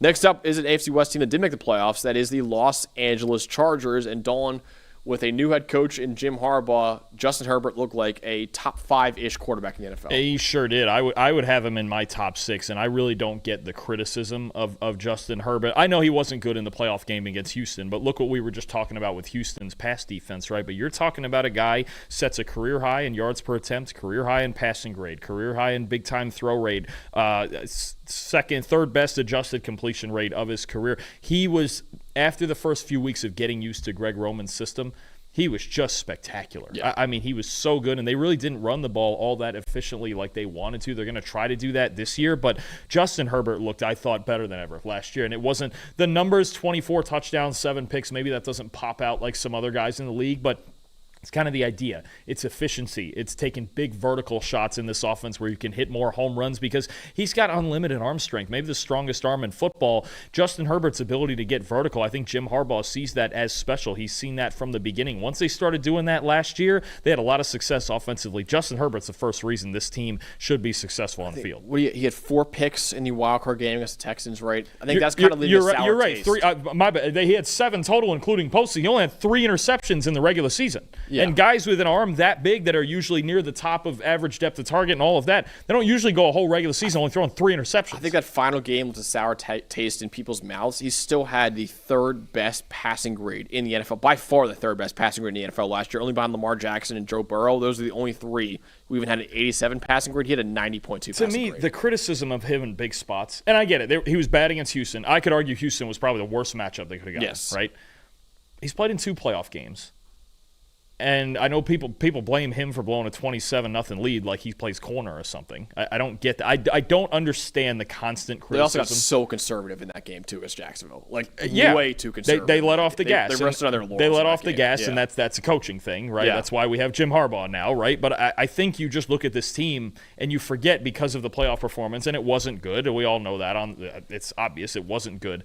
But they were ahead of the curve, too. Yes. They were not supposed to even make the postseason last year. And because you have a quarterback like that and a coaching staff like this now, you have a chance every year. And honestly, they take another step from where they were last year, yeah, they could win this division. Why not? They could take a step because they have a lot of intriguing young weapons now on that offense, too. Omarion Hampton and Trey Harris, both of them should start as rookies next year. Omarion Hampton, first-round pick at running back, 90-plus rushing grades in each of the last 2 years. If it wasn't for Ashton Jitty, Hampton would have been pretty easily the top running back in the NFL draft. He would have been easily the top running back in the last few NFL drafts, probably, too. Trey Harris, 91.9 receiving grade since 2023, over 5 yards per route run last year. Would have been the PFF record in 2024. Yes, he did miss a few games with injuries, but over 5.1 yards per route run. That would have set the record for PFF, too. And obviously, Ladd McConkey was fantastic as a rookie last year, too. 12th in the NFL with an 85 receiving grade. You also added my guy, Arondé Gadsden from Syracuse at tight end. He was the third most valuable tight end in college football last year, only behind Tyler Warren and Harold Fenton Jr. Could kind of be like that big slot receiver in that Chargers offense. It's kind of like a hybrid between a tight end and a wide receiver. Between Ladd McConkey, who's a rising star at wide receiver, a first-round running back in Omarion Hampton, a really enticing receiver, too, and Trey Harris coming in, and Arondé Gadsden coming in, too. And you're hoping Quentin Johnston, as a former first-round pick, can have a kind of a year 3 or 4 breakout, too. This Chargers young weaponry is really, really good. The idea behind all those receiver names you just mentioned, including Gadsden, is trying to get vertical. We're trying to get guys that fit in with that arm strength, with that vertical passing ability of Justin Herbert, his ability to throw the ball accurately deep down the field. That's the theme. Trey Harris can get deep. Arondé Gadsden can get down the seams. Keandre Lambert-Smith can get deep, right? All of these. Quentin Johnston, we know, has size and speed, right? And even Ladd McConkey, honestly, I know a lot of people are going to think about he's the slot guy, the route runner, and he's really, really darn good, but he can get vertical too. Don't lose him deep either. He's got 4.3 speed as well. So you're talking about a bunch of guys that fit in with Justin Herbert's arms and his strengths as a player. Yeah, Trey Harris. There's drawbacks to Trey Harris's game, but in that kind of offense in Los Angeles, that's actually a perfect fit for Trey Harris in his rookie year. Dawn, the final reason why they can win the division in 2025. I think the best part about this defense last year was their ability to prevent explosive plays, and I think that starts with the fundamentally sound play in the secondary under their defensive coordinator, Jesse Minter. I think it starts to me with the safety pair that I think are very underrated, one of the best safety pairs in football of Derwin James and Alohi Gilman. Then you have 2 fifth-round corners from last season emerging as legitimate starters, both in Cam Hart and Tarheeb Still, right? They signed Dante Jackson. They kept Elijah Molden. I really like R.J. Mickens, the 6th-round pick behind the starting safeties. He can get special teams experience and backup experience back there. But I think this is a really, really talented secondary. And the way that Jesse Minter calls this defense, they just don't give up anything over the top. They make you work for it, and they tackle well. I think this secondary is actually the best part of this defense. Yeah, I'm really excited to watch the secondary going into next year. Let's go over to the other Los Angeles team. That is the Los Angeles Rams right now. And Dawn, Matthew Stafford should be pretty well protected next year. Well, he should be, and he's already dealing with some back stiffness, and he's not going to practice this week as we're recording this. But the reason the Rams are going to win ball games, and it was the case last year, and there's a little bit of questions about it now with Alaric Jackson and the blood clot issues, is can they pass protect? If they can pass protect, they can beat anybody. That was the case last year. The games where they pass protected, they won. The games they didn't, like the playoff game in Philadelphia, they lost. It was that simple. They finished with the 3rd worst pass blocking grade in the league last year. It was better in the second half once Jackson started to emerge and some of the other guys in the interior got healthy. But I think that what I'm looking for every single week, and I was last year too with the Rams, that's the first place I would go is, did they pass protect this week? And generally, if the answer was yes, they'd win. And if it was no, they would lose. And that's where I'm at. If they can pass protect, they're not just a division contender, they're a Super Bowl contender. There's a question mark with their pass protection. There is not a question mark with their pass rushing, though. They were really good at getting after the quarterback last year. 6th best pass rush grade in the NFL last year. If you include the playoffs, Jared Verse had the most pressures in the NFL last year as a rookie with 89 total pressures last year, one more than Chris Jones had last year. Kobe Turner was 6th among defensive tackles in pressures, and Braden Fisk was 8th among defensive tackles in pressures too. So they have a young pass rush unit right now, but are already one of the best in the NFL. Byron Young, too. Yes. I love the addition of Josiah Stewart in the 3rd round of this year's draft. I think when you talk about a guy who could get 25-ish pass rush reps a game, I think Josiah Stewart's a perfect fit there. They got to fix the back end, especially at linebacker a little bit, but man, that defensive line is nasty for sure. So Cooper Kupp no longer with the Rams, but they still probably upgraded a wide receiver. Well, look, the highest graded wide receiver room in the league last year was not Justin Jefferson and the Vikings. It was not Jamar Chase and the Bengals. It was not A.J. Brown and the Eagles. It was Puka Nacua and the L.A. Rams. And you could argue the addition of Devontae Adams after Cooper Kupp left for Seattle, you could argue they're even better this year than last year, right? You've got those two. You've got Tutu Atwell. You've also got a fully healthy Tyler Higbee. You added Terrence Ferguson to the tight end room as well. But this wide receiver room and really this set of passing weapons in general, again, if Stafford is protected, he can still make every throw on the field, and he's got every weapon on the field to throw to. Nacua fully healthy, and Adams in a spot now. This is probably the best offense he's played in a few years. This is just a dangerous, dangerous passing game. I think the fate of this team lies with the offensive line, but if that offensive line can keep it together, especially until Alaric Jackson gets back, they can absolutely repeat as division champs. Yeah, absolutely. The Los Angeles Rams trying to win the NFC West yet again, and they have a lot of reasons to be optimistic they could do it next year. Next up is the Miami Dolphins, and Dawn, like the Rams, their offensive line is a bit of a question mark, but there could be some reasons for optimism next year. Well, you look at it being a young unit and guys that are proven pass protectors, at least at the college level. First, we'll talk about Patrick Paul. First, he was a great pass protector at Houston. Last year, rookie year, filling in at left tackle. Not always great, but we're working on it, and he has potential, right? Jonas Savayanea, who they traded up for in the second round this year, proven pass protector at Arizona. You get James Daniels in from Pittsburgh, although he had an Achilles tear last year. He was really good last year, and then obviously you have Aaron Brewer and Austin Jackson. The idea here for the Dolphins is if their offensive line is at least solid, then Tua's healthy, which you'll get to in a second. But, I mean, that's really where it's at for me is the two biggest concerns on this team are offensive line and secondary. I'm going to go with the offensive line because this team, to be honest, this team is really going to be built around their offense, right? You have the receivers. You have the guy you paid at quarterback, your franchise quarterback, if he's healthy. But this offensive line, if they perform above expectations, now you've got a playoff caliber team. Yeah. That's really what you're looking at.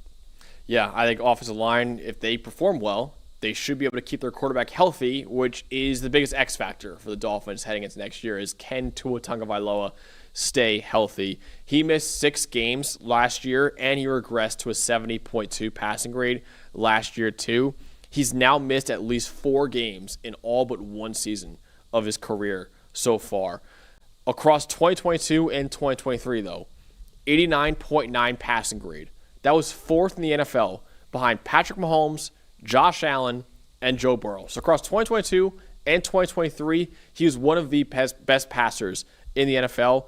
If this offensive line can keep him upright and he can deliver the ball to their great group of weapons like Tyreek Hill and Jalen Waddle, he could potentially return to being a top 10 to 15 quarterback in the NFL. That is a big if, though. Absolutely. It's one of the biggest ifs in football, right? He's only played 17 games in a season one time, and, of course, that was the one time they made the playoffs. So yeah. I think you're looking at Tua. You go healthy offensive line, healthy Tua. Then you get to those explosive weapons, and even Devon Achane and Jalen Wright in the run game, you still have an explosive offense, but it's a couple of very, very big ifs. If both of those things happen, playoff caliber team, maybe the Bills hit some regression, maybe you still take advantage of a defense that still struggles, you build a case at least. But when quarterback and offensive line are the two biggest ifs, we got to wait and see. I have so many question marks about their secondary, Dolan. I think it's maybe the worst secondary in football right now, but what can really help out a secondary is if your pass rush gets after the quarterback very quickly. They had a solid pass rush last year, and that was without Jalen Phillips or Bradley Chubb for the most part, right? Chop Robinson, for as much as we talked about Jared Verse, we didn't get to talk about Chop Robinson enough in the rookie season he was really the second best rookie edge rusher behind Jared Verse last year. Chop Robinson, Jalen Jalen Phillips, Bradley Chubb. That's a darn fearsome trio off of the edge. And then you have Zach Sealer, who's really good on the inside. Kenneth Grant, I know he's known more as a run defender, but he can give you a little bit of pass rush on the inside. I think this is a team that is not going to have to blitz all that often when you look at the names now and the depth that they have in their pass rush. But that edge trio, especially Phillips, Chubb, and Chop, pretty good law firm name right there, to be honest with you. But if they're all healthy, that could be a really dynamic unit. That really could be. Hopefully they all stay healthy in 2025. Next up is the Minnesota Vikings, who just missed out on winning the NFC North last year. They lost the final game of the season to the Detroit Lions that would have gotten the division. They went, I believe, 12-5 last year. 14-3. Oh, sorry, 14-3. Yeah, 14 wins and 14 win wild card. Crazy. That's insane. So a great year for the Vikings last year, and one of the biggest reasons why, Dalton, is they have an excellent play caller in Kevin O'Connell and an elite group of weapons, too. They do. I mean, the reason that you feel good about, okay, J.J. McCarthy missed his rookie year. He only played in one preseason game. He looked really good. But the reason you feel like, okay, he can come in and succeed instantly is obviously the talent up front and the talent at receiver and the weaponry. But it's really Kevin O'Connell as a play caller, right? No matter if it's Kirk Cousins, if it's been Nick Mullins, if it's been Josh Dobbs, if it's been whoever else has been played. Last year, whether it's been Sam Darnold, Kevin O'Connell is one of the league's best offensive coaches. He's proven that even in just 2 years as a head coach. And I think a lot of his concepts are things that McCarthy can handle and similar things that he did at Michigan, similar route concepts, playing under center, getting in play action under center. You look at the fit. And look, you know me. I wasn't the biggest fan of McCarthy coming out of Michigan in last year's draft. But I will admit to you that going to Minnesota was the best possible thing that could have happened for him because he has Kevin O'Connell and obviously the supporting cast. So Kevin O'Connell in his career at Minnesota, 3 years so far, 13-4 in his first year, 7-10 in his second year, but also Kirk Cousins was out for a majority of the season with injury. No quarterback after week 8 and still made it happen. And then 14-3 this past year. He's won at least 13 games in 2 of his 3 years, and the only one he didn't was when Kirk Cousins was out for like half the season.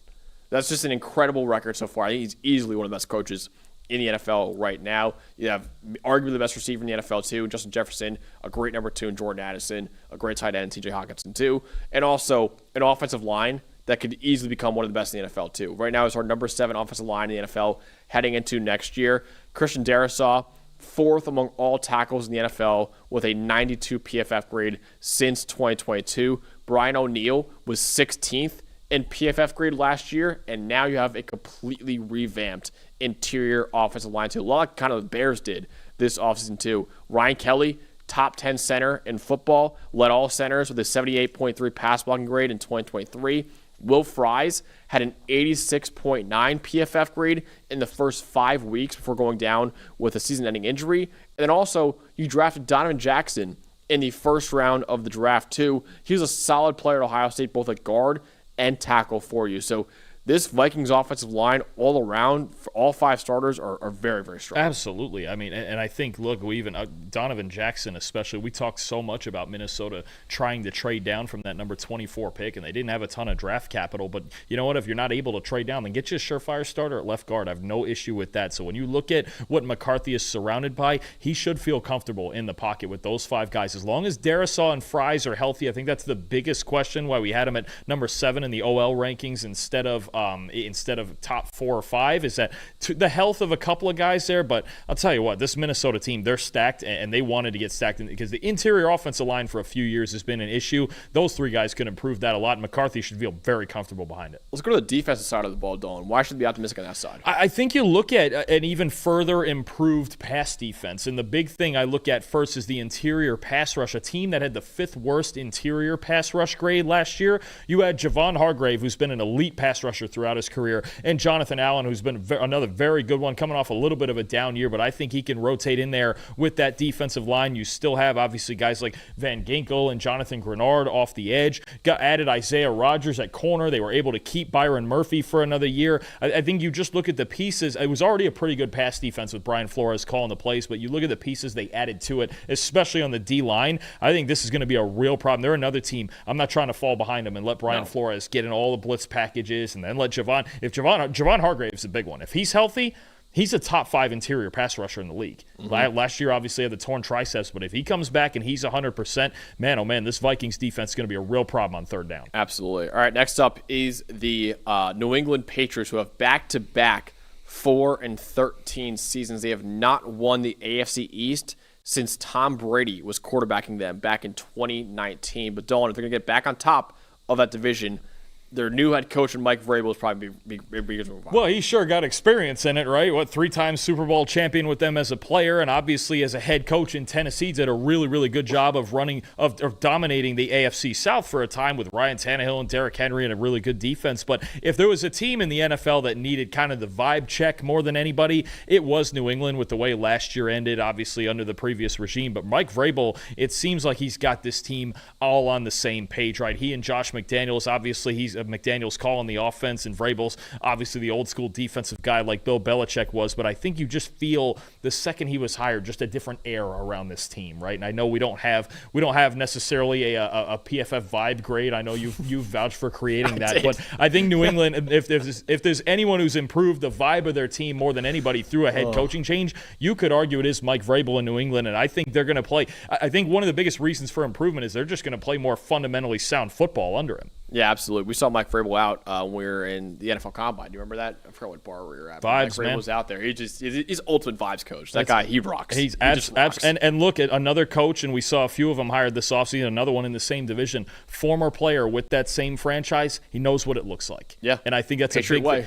It feels like the last 2 or 3 years where we've forgotten what a great Patriot team looks like, right? Because we had it for 20 years, right? We had it even the first year of Mac Jones, you still had it under Bill Belichick, but I think Mike Vrabel, hearkening back to that, no nonsense, we're here to win football games, we're here to be the more physical team. I think very soon here it should look a lot like it did in Tennessee. He's going to not mimic Bill Belichick, but that's what Jerome Mayo is kind of a poor impersonation of Bill Belichick. Vrabel at least a proven head coach, right? He's a guy who proved it at Tennessee. He brought them all the way to the AFC title game in Tennessee 1 year, too.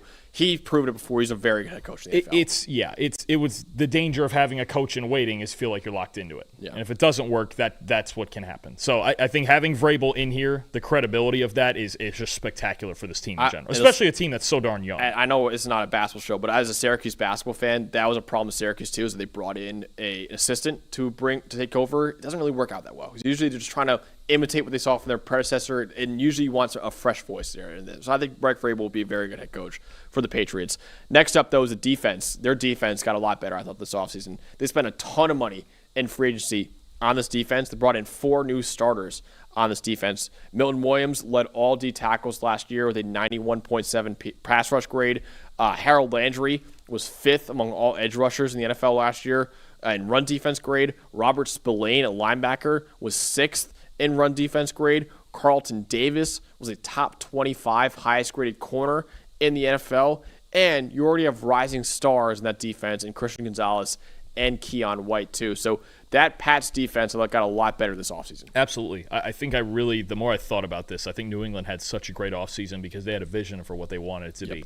Let's get veteran defenders. And those aren't just 4 new starters. Those are impact starters. Those are really good football players. And then let's get in the draft and let's attack this offense heavy, right? With Will Campbell, with Kyle Williams, with Travion Henderson, with Jared Wilson, with all the pieces they need on offense. Let's get young. Let's develop that alongside Drake May, right? They didn't get a ton of veterans. Obviously, Stephon Diggs and Morgan Moses are going to make impacts too. But I think the idea this offseason of building the defense in free agency and building the offense through the draft, I think it's going to pay off long-term for them. Now, the reason it's all centered around one guy here is what we're trying to do. We're trying to build a supporting cast for the guy we have as our number 3 reason that they could win the division is if you get a year 2 breakout from Drake May. This entire team now is built around Drake May. Now, the good news is with that defense you just mentioned, they don't have to be the best offense in football, right? That's not what they're requiring. We need him to develop. We need him to lead a solid unit that still has his flaws, right? We got some veteran credibility in guys like Moses and Diggs. We got some young speed I really like from Henderson and Kyle Williams. And now,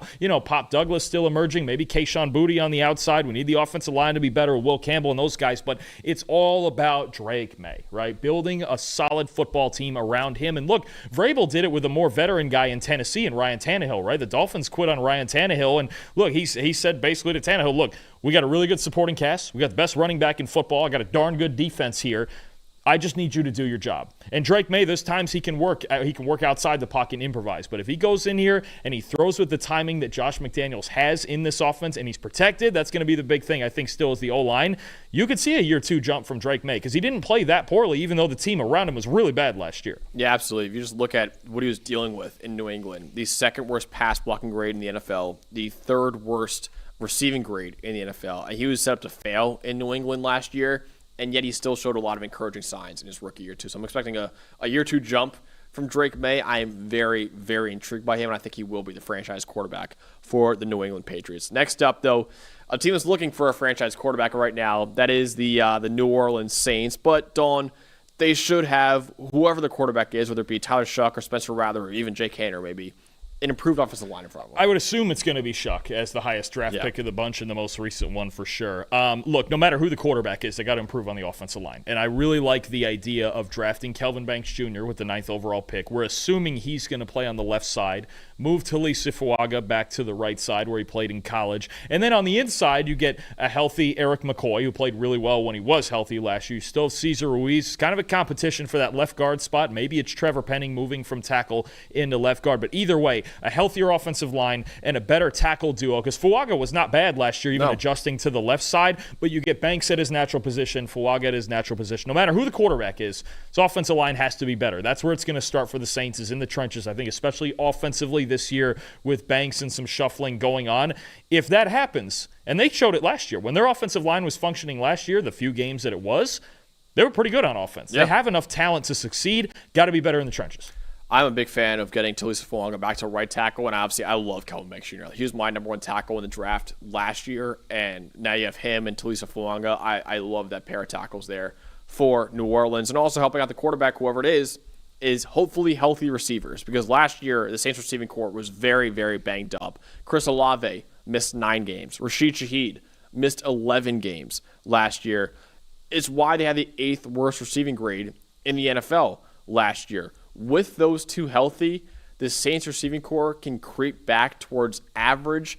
You're hoping that those two are healthy. Those are your 2 top receivers right now in that offense, and with both of them missing more than half the season last year. It's why the Saints had so much struggles in that receiving game. Well, you could feel it when they're signing guys off the street like Marquez Valdez-Scantling, and they're trying to make big plays with those guys. Look, Chris Olave is a top 15 receiver in this league. Rashid Shaheed is a dangerous deep threat and punt returner for that matter, and it was just too much relying on Alvin Kamara in the passing game and then a whole lot of guys at receiver who shouldn't have had starting reps last year. But if you get those two back healthy, you start to feel like, okay, we can get explosive on the outside again, and that's what really opens up the run game and everything else and takes some pressure off that offensive line. What about that defense, though, Dalton? That secondary could be a pretty solid next year. There's some talent, and it's interesting because we just had the recent retirement of Tyrann Mathieu, but I also think you've got a pretty good replacement. They signed Julian Blackmon, who was a starter for the Colts the last few years. I think if you're going to replace a starting safety at this time of year, you're not going to do a whole lot better than Blackmon, but you brought in Justin Reed from Kansas City, obviously has all the experience he does, and then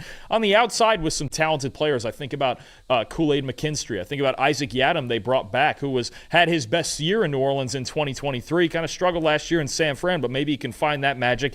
And then you talk about Alontae Taylor, he's a talented player, but he's got to get better in the slot, but there is talent in this secondary, even the back end at linebacker with Demario Davis and Pete Werner as well. But I think with the defensive line struggles, the way that they've had them the last few years, this team needs to be. They've been pretty good in coverage for the most part. They need to be even better than that this year if they're going to compete in this division. Yeah, they have not won the division or made the playoffs since Drew Brees' final season in 2020. So it's been a long time for New Orleans. They're hoping to get back on top of that division in 2025. And what's a wide open division in the NFC South?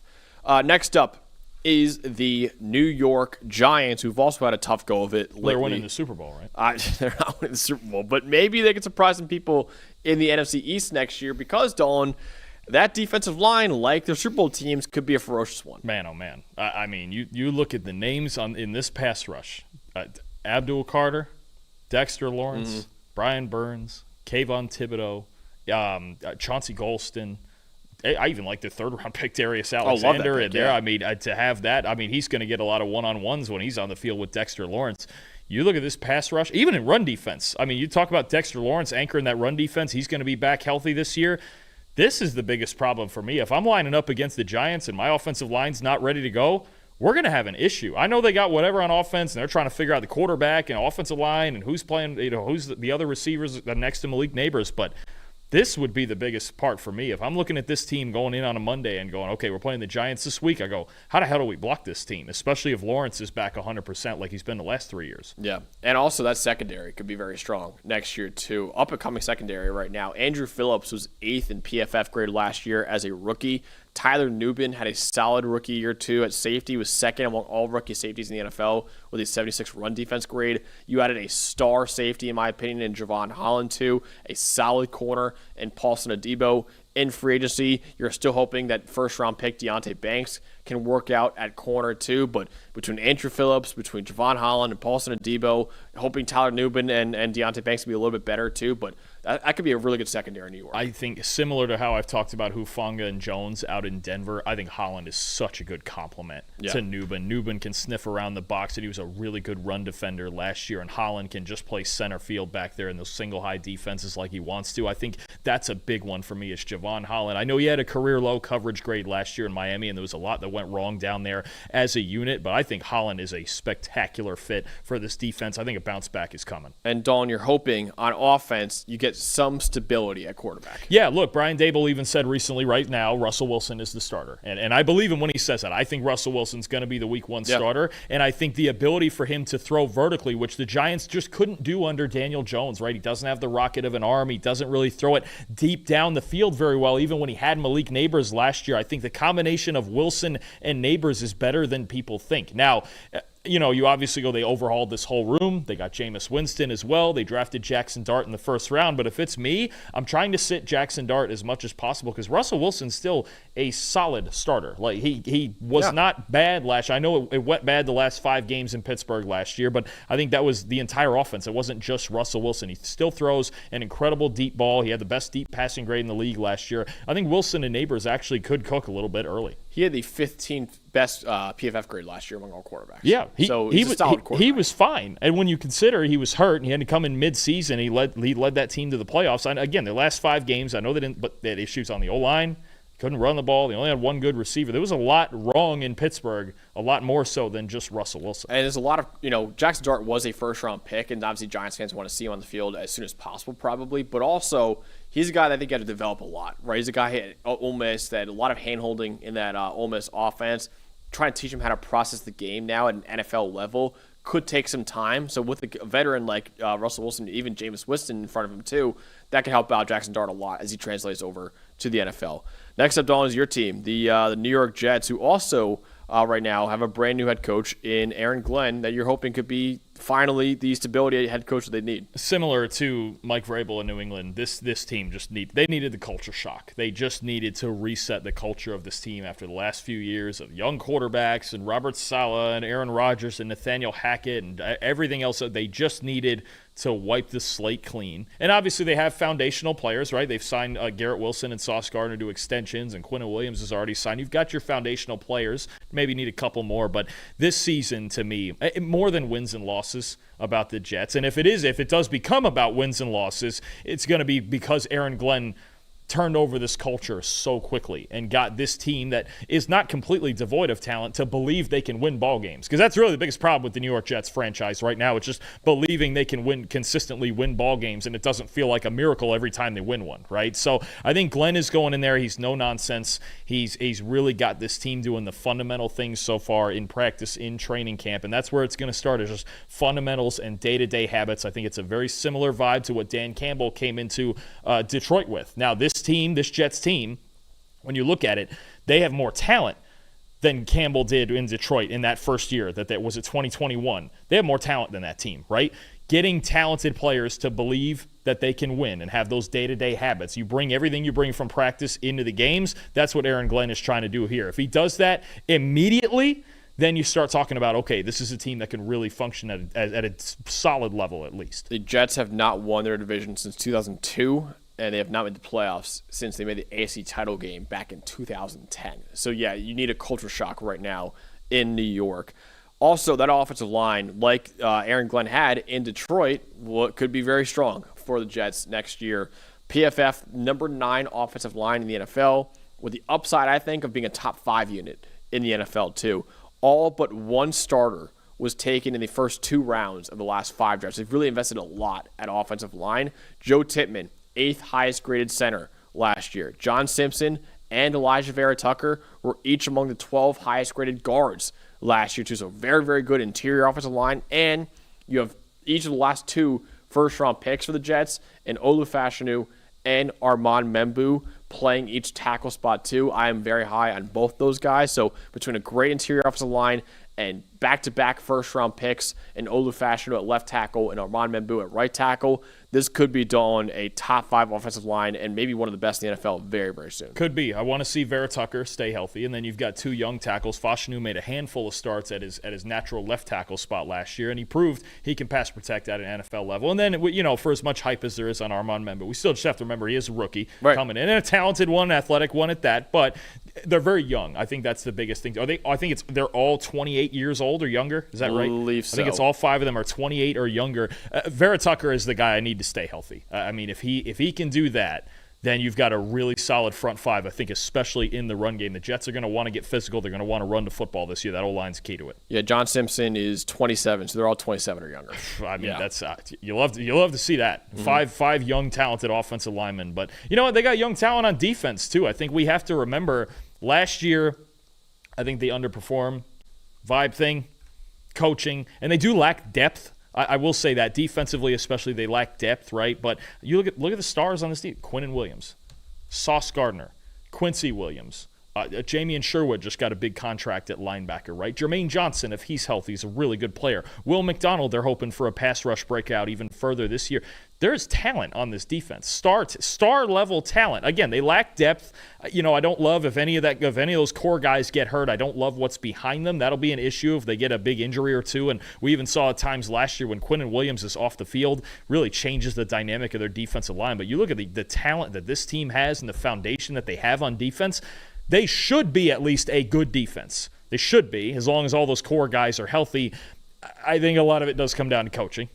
And I think Aaron Glenn and Steve Wilkes are going to be a little bit more hard-nosed with these guys than the previous regime was. Yeah, Jets trying to make the playoffs for the first time in 15 years, trying to win the division for the first time in 23 years. So yeah, Jets trying to get back on top of the brand new head coach now with Aaron Glenn. Next up is a team that was on top, the Philadelphia Eagles, who not only won the NFC East, they won the Super Bowl last year. And Dalton, a big reason why they dominated in the trenches. That's what Howie Roseman does. He's got consistently an elite offensive line and an elite deep defensive line. They're obviously replacing some pieces, Josh Sweat, Milton Williams on that D-line, but we have a lot of faith that they're going to replace those guys. Even Mekhi Becton leaving at right guard. They're going to find somebody capable of playing that right guard spot at probably a similar level. Becton hovered around a 70 grade last year.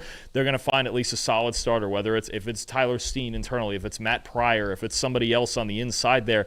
Just look at the studs that they still have, right? Jordan Mailata, Landon Dickerson, Lane Johnson on the offensive line. Then you've got Jalen Carter, right? You've got Nolan Smith. You've got Moro Ajomo, Jordan Davis on the inside, even with Williams leave. They replenish it every year in the draft. It's just this team is the embodiment of winning in the trenches, O-line and D-line first and foremost, and then surround everything else around it. PFF's number 1 offensive line in the NFL going into next year, and the number 2 defensive line in the NFL going to next year too. And one guy who really benefits from that outstanding offensive line is Saquon Barkley, who led the NFL with over 2,500 rushing yards, including the playoffs last year. 55 explosive runs were the most in the NFL. He's got the ability to hit a home run at any point right now, and he was a great running back in New York, but Dolan, with an elite offensive line in front of him in Philadelphia, he had his best year of his career. He never had a unit like that blocking for him in the Meadowlands, and he's always been that talented. That's why he was a top 5 pick out of Penn State. And he had some really darn good years for the Giants, but you look at the volume that he got last year and what he was asked to do, especially in the fourth quarter, where he basically led all running backs in every stat in the fourth quarter last year. Behind this offensive line, he was able to stay fresh. He wasn't hit as much as you think he would be. He had all those explosive runs, and then he carried this. He was the closer. I think that's what you look at with Barkley. This team gets ahead, and they hand it off to Barkley as the closer. I think the only thing for me that would be a slight worry is the volume that he did get last year can be tough to sustain year over year, but man, behind that offensive line, he's certainly got a shot. And two guys who were rookies last year, Dalton, and that defense that really improved a coverage unit that kind of struggled in 2023. It struggled big time in 2023. I believe they were 28th in coverage grade the year before, and they went up to first last year with the hiring of Vic Fangio. And then, look, some people looked at him funny. Of course, they shouldn't look at Howie Roseman funny any time in the draft. But last year's draft, when they took two corners with their first two picks, you go, okay, how's that going to fit? And I'm sitting here like, well, DeJean's going to play in the slot and Quignon's on the outside. They'll be fine. And they sure were. Cooper DeJean, highest graded corner in football last year. Quinyon Mitchell was ninth. An immediate mastery of Vic Fangio and that zone defense, that too-high defense that he runs. They don't give up explosive plays. DeJean especially was just spectacular. I mean, they were by far, 2 years ago, the worst slot coverage team in the league. Last year they were, I believe, third, with DeJean running the show there. I mean, those two guys, Quinyon, and I know it's funny because we got through these three reasons and we didn't get a mention of Jalen Hurts in, but Jalen Hurts to me feels like it's kind of constant, right? Like we know what Jalen Hurts is. We didn't know what this secondary was last year. Cooper DeJean, Quinyon Mitchell made this an elite secondary, and it should be that again this year. Absolutely, yeah. If the Eagles trying to do the impossible, win the NFC East in back-to-back years, which hasn't been done in a very, very long time, but the Eagles are still Super Bowl contenders right now. They should still expect to win their division in 2025. Next up, the other Pennsylvania team, that is the Pittsburgh Steelers, and like the Eagles, Dawn, they have an elite defensive line. In fact, the number one defensive line in the NFL right now, and what could be an improved secondary, too. The additions of Darius Slay and Jalen Ramsey at their weakest spot on defense last year at cornerback. What that does is I've talked about a couple teams already, especially Houston earlier, in the running for being the best pass defense in football. It was the Eagles last year.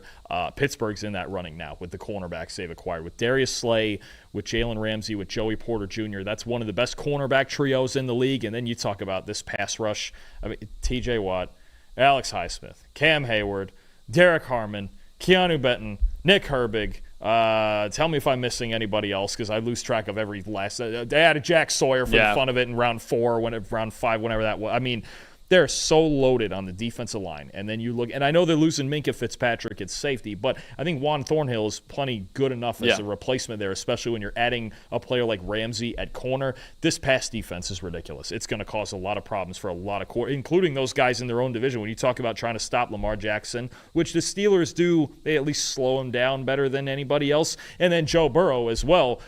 These are the guys you're trying to beat, right? And they've built a pass defense that's capable of doing that. Like I said, the best defensive line in football in our offseason rankings and an improved secondary, too. And you're hoping for improvement from your first-round offensive tackles. A lot like the Jets, they actually spent a couple first-round picks in a row on offensive tackle. In fact, offensive tackle, first-round pick in 2 of the last 3 drafts, I should say. Broderick Jones has kind of struggled so far, sub-60 PFF grades in each of his first 2 years, kind of facing a make-or-break year 3 now. And then Troy Fautanu, who's your first-round pick in 2024, could only play in 1 game last year due to injury. They need those two to live up to their draft billings. You have a quarterback now in Aaron Rodgers, obviously over 40 years old, not very mobile anymore either. You got to keep him upright. You need those 2 first-round offensive tackles to perform really well, and a pretty good interior offensive line, too, they have. I mean, I think the biggest X factor on their whole team, Broderick Jones is moving back to the left side. We're going to get Troy Fautanu on the right side after not playing very much last year. Obviously had the knee injury. If those 2 guys can protect Aaron Rodgers, who you mentioned it is less mobile than Russell Wilson at this age, then you start to talk about, okay, this offense, this passing game can consistently function. I'm going to go to the third reason then. What you're hoping for is that Aaron Rodgers is a reason you can win this division, right? The defense slows down Lamar Jackson enough in those head-to-head games. And Aaron Rodgers, when you look at the aggregate, he and Russell Wilson actually played at about the same level last year, but it was different because Russell was throwing all the go balls and it was kind of high variance, so it could be home run or strikeout, right? Whereas Aaron Rodgers, he's going to work to the chains. He's going to, when it's 3rd and 6, he's going to throw it 6-7 yards and he's going to make the reads and get the quicker release going. So I think they're trying to be more consistently stable in the passing game. If that was the goal, then you're going to like Aaron Rodgers better than Russell Wilson. You might take a little explosiveness out of it that you had with Wilson on the go balls, the moon balls on the outside, but I think that's the idea, is to more consistently get first downs and not go 3 and out quite so often with Aaron Rodgers at quarterback. Yeah, Steelers trying to get not only back to the playoffs, but also trying to win that division right now. They have not won the AFC North since 2020 when Ben Roethlisberger was still their quarterback back then too. So Steelers trying to get back on top of the AFC North. Next up is the San Francisco 49ers, who had a disappointing year last year, Dawn, but also because they had so many star players that got hurt last year too. I mean, just look at the list of names that didn't finish the season. Christian McCaffrey, Brandon Ayuk, Trent Williams. I think even Nick Bosa was hurt for at least a few games last year. I mean, you had Dre Greenlaw only played 30 snaps. Too, Deebo Samuel was still playing, but he wasn't quite the same down the he's not there stretch. anymore. But Ricky Pearsall only got to play a handful of games. I mean, there was just so many guys on this team. And there was a ton of defensive injuries, too. I mean, their depth on the defensive line was just shot by the end of the season. You're looking at a team that I think the biggest bit of optimism for the Niners is, well, look at the guys we should have coming back, right? I mean, these are huge all-pro caliber names, some of them, that you need healthy on the field if you're going to win football games. And they made the Super Bowl 2 years ago. People forget that. Like, it wasn't that long ago. The core of they've lost some of the depth, but the core of the team is the same. Yeah. It's just last year, none of them were healthy, basically, right? Especially, I thought, when preseason, and early in the year, when McCaffrey wasn't right, you had a feeling like it was going to, because they love to run the football, and I think he's a huge X factor for them, and even Brandon Ayuk as well, although the timetable is kind of a mystery with him this year. But if this team is healthy, you still have a boatload of talent. They've won 2 of the last 3 NFC West titles, and they've made at least the NFC title game in 3 of the last 4 years, and at least the NFC title game in, I think, 4 of the last 6 years, actually, too. So really, it's impressive what they've done in recent years, but if they have healthy players in that just everywhere, offensively and defensively, can really help them out in 2025. And also, you have young defensive line talent right now. Dalton, there's a real chance their starting defensive line is Nick Bosa and 3 rookies. There's a real chance next year that it happens. Michael Williams and Alfred Collins are surely going to start next year. Michael Williams with a really, really good run defense grade, over an 86 run defense grade in his career. Alfred Collins, 80-plus grades last year as a pass rusher and as a run defender. C.J. West had an 84 PFF grade last year at Indiana. He's battling Jordan Elliott for that defensive tackle spot right now. Jordan Elliott had a sub-50 PFF grade last year. So, like I said, you have Nick Bosa, who's a former Defensive Player of the Year. Other 3 spots, though, on the defensive line could be 3 rookies. Absolutely. I think they went into the draft going, okay, last year they had the 5th worst run defense grade in football. It had never been anywhere close to that low under Kyle Shanahan. They wanted to fix this thing up front because the lack of depth beyond Nick Bosa on that D-line was really the biggest problem in their defense, I thought, last year. They fixed this run defense pretty quick, and those guys are young. It's going to take some time to get used to it. But if those 3 you just mentioned, Williams, Collins, West, if they improve that run defense immediately, you have a whole different defense. So you need help on the defensive line. You don't need help in the linebacker unit, though, because you have the best linebacker in football in Fred Warner. Best linebacker in football. I don't think there's any argument at all. Look, Fred Warner is such a centerpiece to the success of this team. Run defense, coverage. I just don't. We can argue about a lot of things on this show and anywhere else with anybody we're talking to. I don't see any argument that Fred Warner isn't the best linebacker in football. I'm just so. And I know Zach Bond beat him out with the grading last year, but it's Fred Warner. Here's a question. Is his gap between him and the number 2 linebacker, whoever you think it is that the biggest gap at any position in the league? The only other one I would say is Creed Humphrey at center.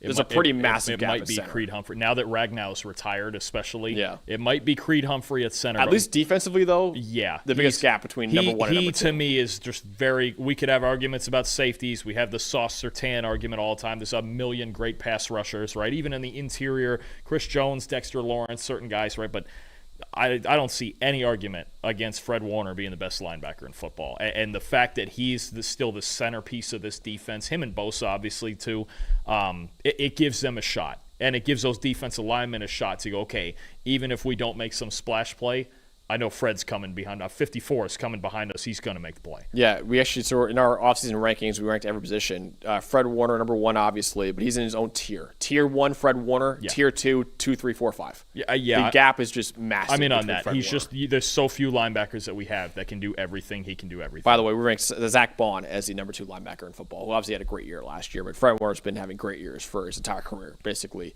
in San Francisco. All right, next up is their division rival, the Seattle Seahawks right now. And Dalton, they have a brand new offensive coordinator in Klint Kubiak, who might be a pretty good fit with Sam Darnold there. This is my biggest argument for why this, because there's been a lot of doom and gloom this offseason in Seattle. Geno's gone, Metcalf is gone, Tyler Lockett's gone, new offensive coordinator. But I think Klint Kubiak, to me, even more so maybe than Sam Darnold, or at least equally, is the biggest reason for optimism and the biggest reason you think, okay, we can have a good enough offense to win this division. position because he was Darnold's quarterback's coach in 2023 in San Francisco. It's the same exact offense that Kevin O'Connell ran in Minnesota, so there's not going to be some lack of familiarity. It's really more about the players with Seattle than it is with the coaching. I think Clint Kubiak is a fantastic hire, one of the best, if not the best OC hires this offseason. I think it's just, if Sam Darnold's going to go to a new place, I think with a play caller, with an offensive coordinator like Kubiak, who he is familiar with, it's about the best that he could have done there. They have to fix some things around it. I think it's going to take some time to get some chemistry going, but this can work. He was making it work when Derek Carr was healthy in New Orleans last year. Injuries broke up that team, that offense, and they struggled. But when he had a functional quarterback last season, the Saints were a good offense. He just didn't have it often enough. And you're hoping you have stability on that offensive line right now, too. Listen, the Seahawks last year were 24th in run blocking grade, 25th in pass blocking grade, but also without Abraham Lucas for most of the season. They drafted Gray Zabel in the first round to play left guard. He had 85-plus grades as both a pass blocker and run blocker at North Dakota State.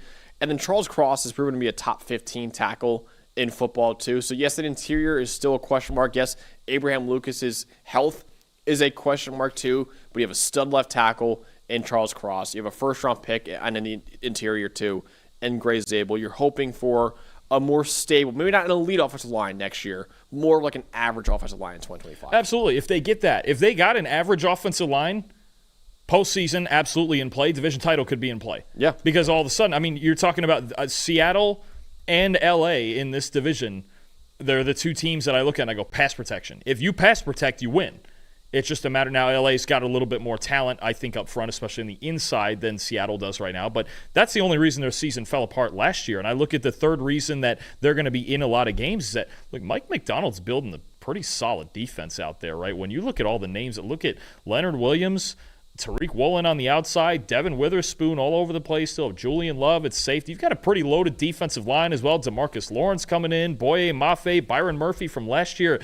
I think we might be underrating this defense and the talent that they have at all three levels. This could be a really darn good defense that does that will allow the offense to not have to score 30 a week and be great every single week. I think Mike McDonald's building a really good unit on this side of the ball that's actually the foundation of this team, and it's going to give Kubiak and Darnold and those guys offensively a chance to take some time to gel. Mm-hmm. I think we could see them struggle the first 5-6 weeks. Give it time. And I think this defense can give them time while still keeping them in games. It's a really darn good unit. Absolutely. So Seahawks have not won the division in 5 years. A team that's won the division 4 years in a row is the Tampa Bay Buccaneers up here right now. And Dalton, Baker Mayfield had a career year, I would say, last year with Liam Cohen. Yes, Liam Cohen is no longer there, but he still has a lot of great weapons to work with, too. I mean, have we just not said often enough that Baker Mayfield was he was the sixth highest graded quarterback in football last year? I feel like we haven't mentioned that at all this offseason, and it needs to be said. I mean, you talk about your fearless leader. Mm-hmm. I mean, Baker Mayfield, at the end of the day, just the sheer grit that he plays with and his ability to run this offense. And keep in mind, lost Dave Canales as an OC, gets Liam Cohen in there as an OC, does just fine, has his best season of his career. Now he loses Liam Cohen, and they've got, Josh Grizzard in there as their OC now. Now, I mean, but you have faith because of Mayfield and the experience, everything he's been through. Like, he's taken every punch in his career he's had like a new OC every year of his career, basically. Yeah, I mean, and he just consistently gets back up off the mat, right? And I think one of my favorite moments from all of last season was Week 18. They're playing the Saints. They're losing. They're getting beat. It's a problem. They got to beat the Saints to win the division. You figure it should be a cakewalk, and it's not. And right coming out, they were losing at halftime. And the first drive coming out, he scrambles out to his right. He gets a first down. He basically starts a brawl on the field. And I go, and he just has this sense of like when he just needs to maybe not put the team on his back, but just emotionally get it together, right? Mm-hmm. And he's also really darn good. Again, you're not the sixth highest graded quarterback in football for nothing. Baker Mayfield's the leader of this football team.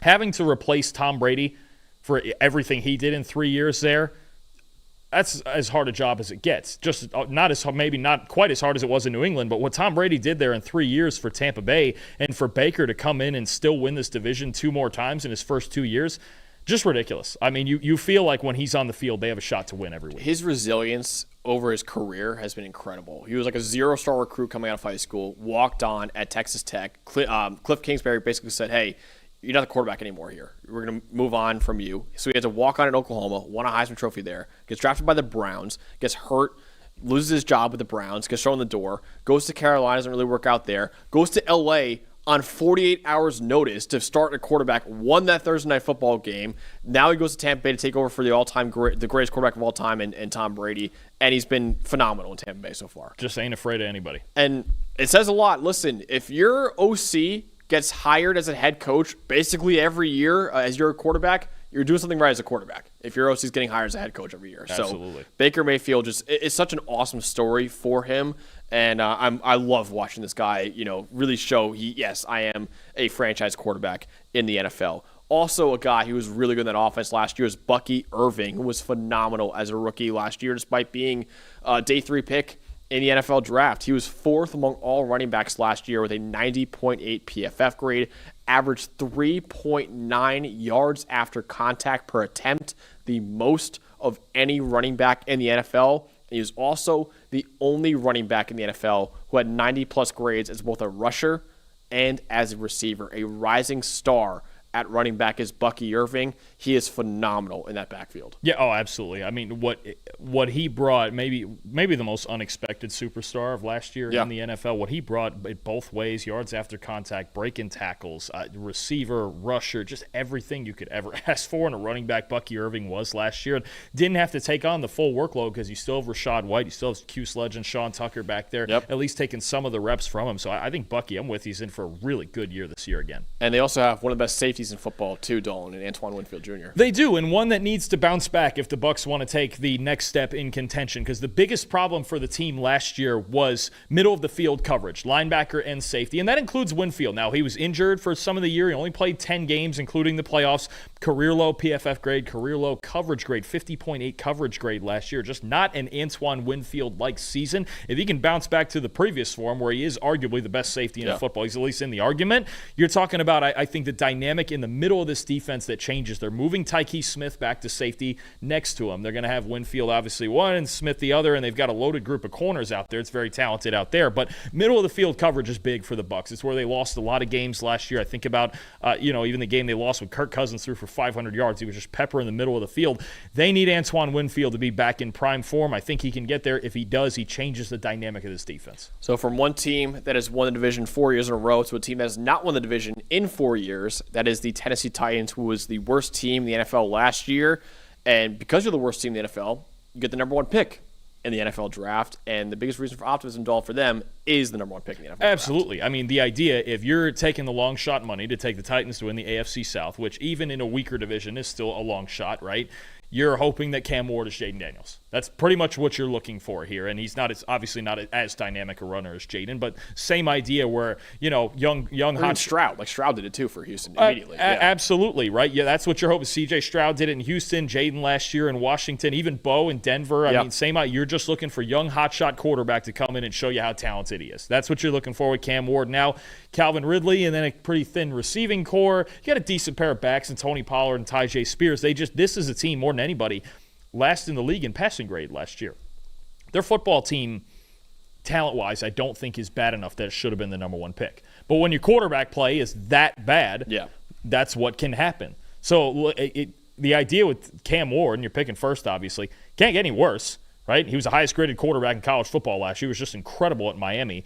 I think that's what you're looking for is you go, this quarterback is so much better than what we were dealing with last year that we could win a lot more ball games. You have hope at quarterback in Cam Ward and hope for the guys blocking for him on that offensive line. Yes, it was a bad offensive line last year. 2nd worst run blocking grade, 7th worst pass blocking grade last year. But like I said, there is hope for that unit. Hoping for a year 2 jump from J.C. Latham, who's now back to his more natural position of right tackle. He was 3rd among all rookie tackles last year, though, in pass blocking grade. You have a free agent coming in Dan Moore Jr. to start at left tackle. Very solid option at left tackle. You added Kevin Zeitler, 3rd highest graded guard in the NFL last year. Peter Skoronski had the 7th best pass blocking grade among all guards last year, too. Lloyd Cushenberry at center only played 8 games last year, but the year before, he was 10th among all centers in the NFL with a 73 PFF grade that year, too. So all 5 guys I like on this offensive line, and I think it'll be a very improved unit next year. Stability on the inside with the veterans, and I like the idea, like Fuaga in New Orleans, I like the idea of Latham going back to the right side. And last year, look, again, did he play horribly? No, there were bumps. There were absolutely, but it's rookie bumps. You're a rookie offensive tackle going against all these freaks every He didn't play left tackle probably since high school. He never played at Alabama. Right. So I think him going back to the right side, too, the comfort factor in that, just like with Fuaga in New Orleans, I think is a big factor. And look, this team trying to build in the trenches. Offensive line, I even want to talk about their defensive line a bit. I think when you look at the success and the number one problem that you have when you're playing against the Tennessee Titans, especially your offense, is you got Jeffrey Simmons and Tavondre Sweat in there on the inside.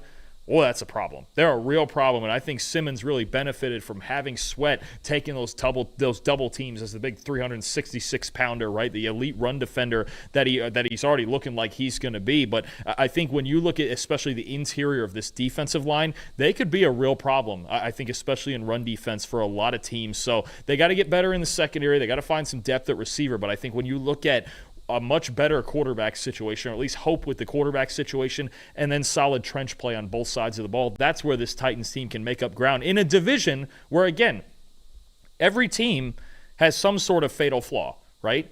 The Texans with their offensive line, the Colts with the quarterback situation, the Jags, and just generally, especially in the secondary, not being very good last year and trying to fix some things on offense. Even their offensive line has been an issue.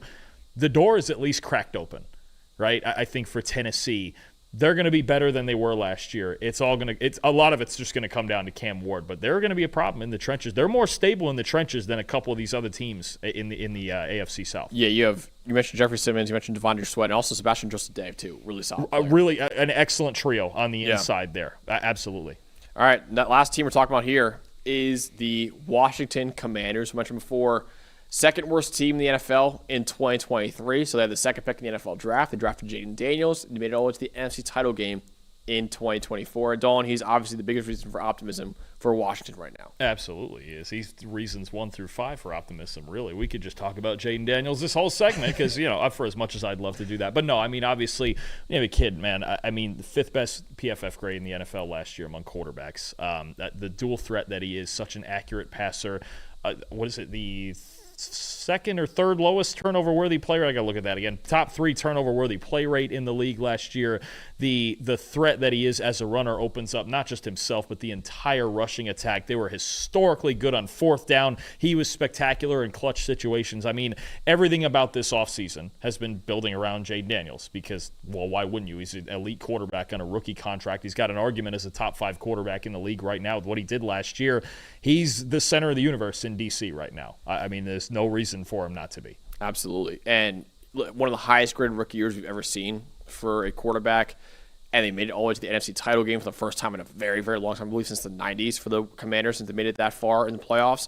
And it was still amazing considering how not great the rest of the team was around him. The defense was really bad. The offensive line had the 10th worst pass blocking grade last year, but it did add Laramie Tunsil, one of the best pass blockers in the NFL. During his 6 years with the Texans, he had a 92.3 pass blocking grade, which is the best among all tackles in the NFL in that stretch. This past year with the 4th best pass blocking grade in the NFL with an 89.1 pass blocking grade. So again, didn't really have great play from the offensive line last year. You added an elite left tackle, Larry Tunsil, and you spent a first-round pick at right tackle in Josh Connerly Jr. too. This all of a sudden could be a very big strength for the Commanders next year. Tunsil is the level of pass protector that makes the rest of the offensive line better because when you know you have that guy who can handle any one-on-one matchup in the league, even against elite guys, and they're going to face some elite guys in that division. When you talk about Parsons, when you talk about all those guys the Giants have, and the Eagles defensive line, I'm stuck in baseball mode. You talk about a guy, he can take those one-on-ones. You could slide the help everywhere else, the chips everywhere else, right? It's not talked about enough to me is that having an elite tackle like this. Teron Armstead was the same way in Miami, where when he was off the field, the entire offensive line suffered because you just didn't have that guy locking down that one side. Tunsil is such a big factor in this team's success this year. I mentioned before the defense struggled last year. They had 3rd worst coverage grade last year. But Dawn, maybe get some improvement with that corners. That's what I'm looking for. I think more so the defensive line is still kind of a problem for me, but I think at cornerback there's real room to improve here. Their cornerbacks had the lowest coverage grade in the NFL last season, and the fact that they made the NFC title game with that as well is really astounding. But healthy Marshawn Lattimore, first and foremost. That was the idea. Traded for him last year, had the hamstring pull, wasn't the same the rest of the season. Healthy Marshawn Lattimore. Jonathan Jones comes in as a credible veteran. Trey Amos as a second-round pick. That late in the second round was probably 63rd overall, probably a steal, honestly. He could have been a first-round pick. And then you get to move Mike Sainristil still back into the slot, where he did a nice job last year. He led the team in most coverage stats from the outside last year, but he's naturally a slot corner, a guy you want making plays all over the field on the inside. If those guys on the outside can stay healthy and be productive and keep Sainristil still in the slot where he can get even better in year two, all of a sudden you're going from a cornerback room that was one of the worst in the NFL last year to, I think, what at least has the potential to be a plus unit. That's where I'm looking for the biggest source of improvement on their defense this year. So that wraps up our episode breaking down 3 reasons why every team in the NFL can win a division in 2025. It's the only episode for the PFF NFL show this week. We got more content coming, though, on this channel very soon. And I know it was a long show today for me and Dalton. We have another long show coming on the PFF College Football Show in a couple hours, too, breaking down every team in the ACC. So if you're a fan of any of those schools or a fan of college football in general, go check that out, too. But we'll be back very soon here on the PFF NFL show, breaking down more content as we're getting to Hall of Fame game this Thursday. We have real football, this season. Thursday in the Hall of Fame game. I cannot wait for that, and obviously a lot more content coming throughout the preseason too. For our producers back there, for Dalton Wasserman, I'm Max Chadwick. We'll see you guys very soon here on the PFF NFL show.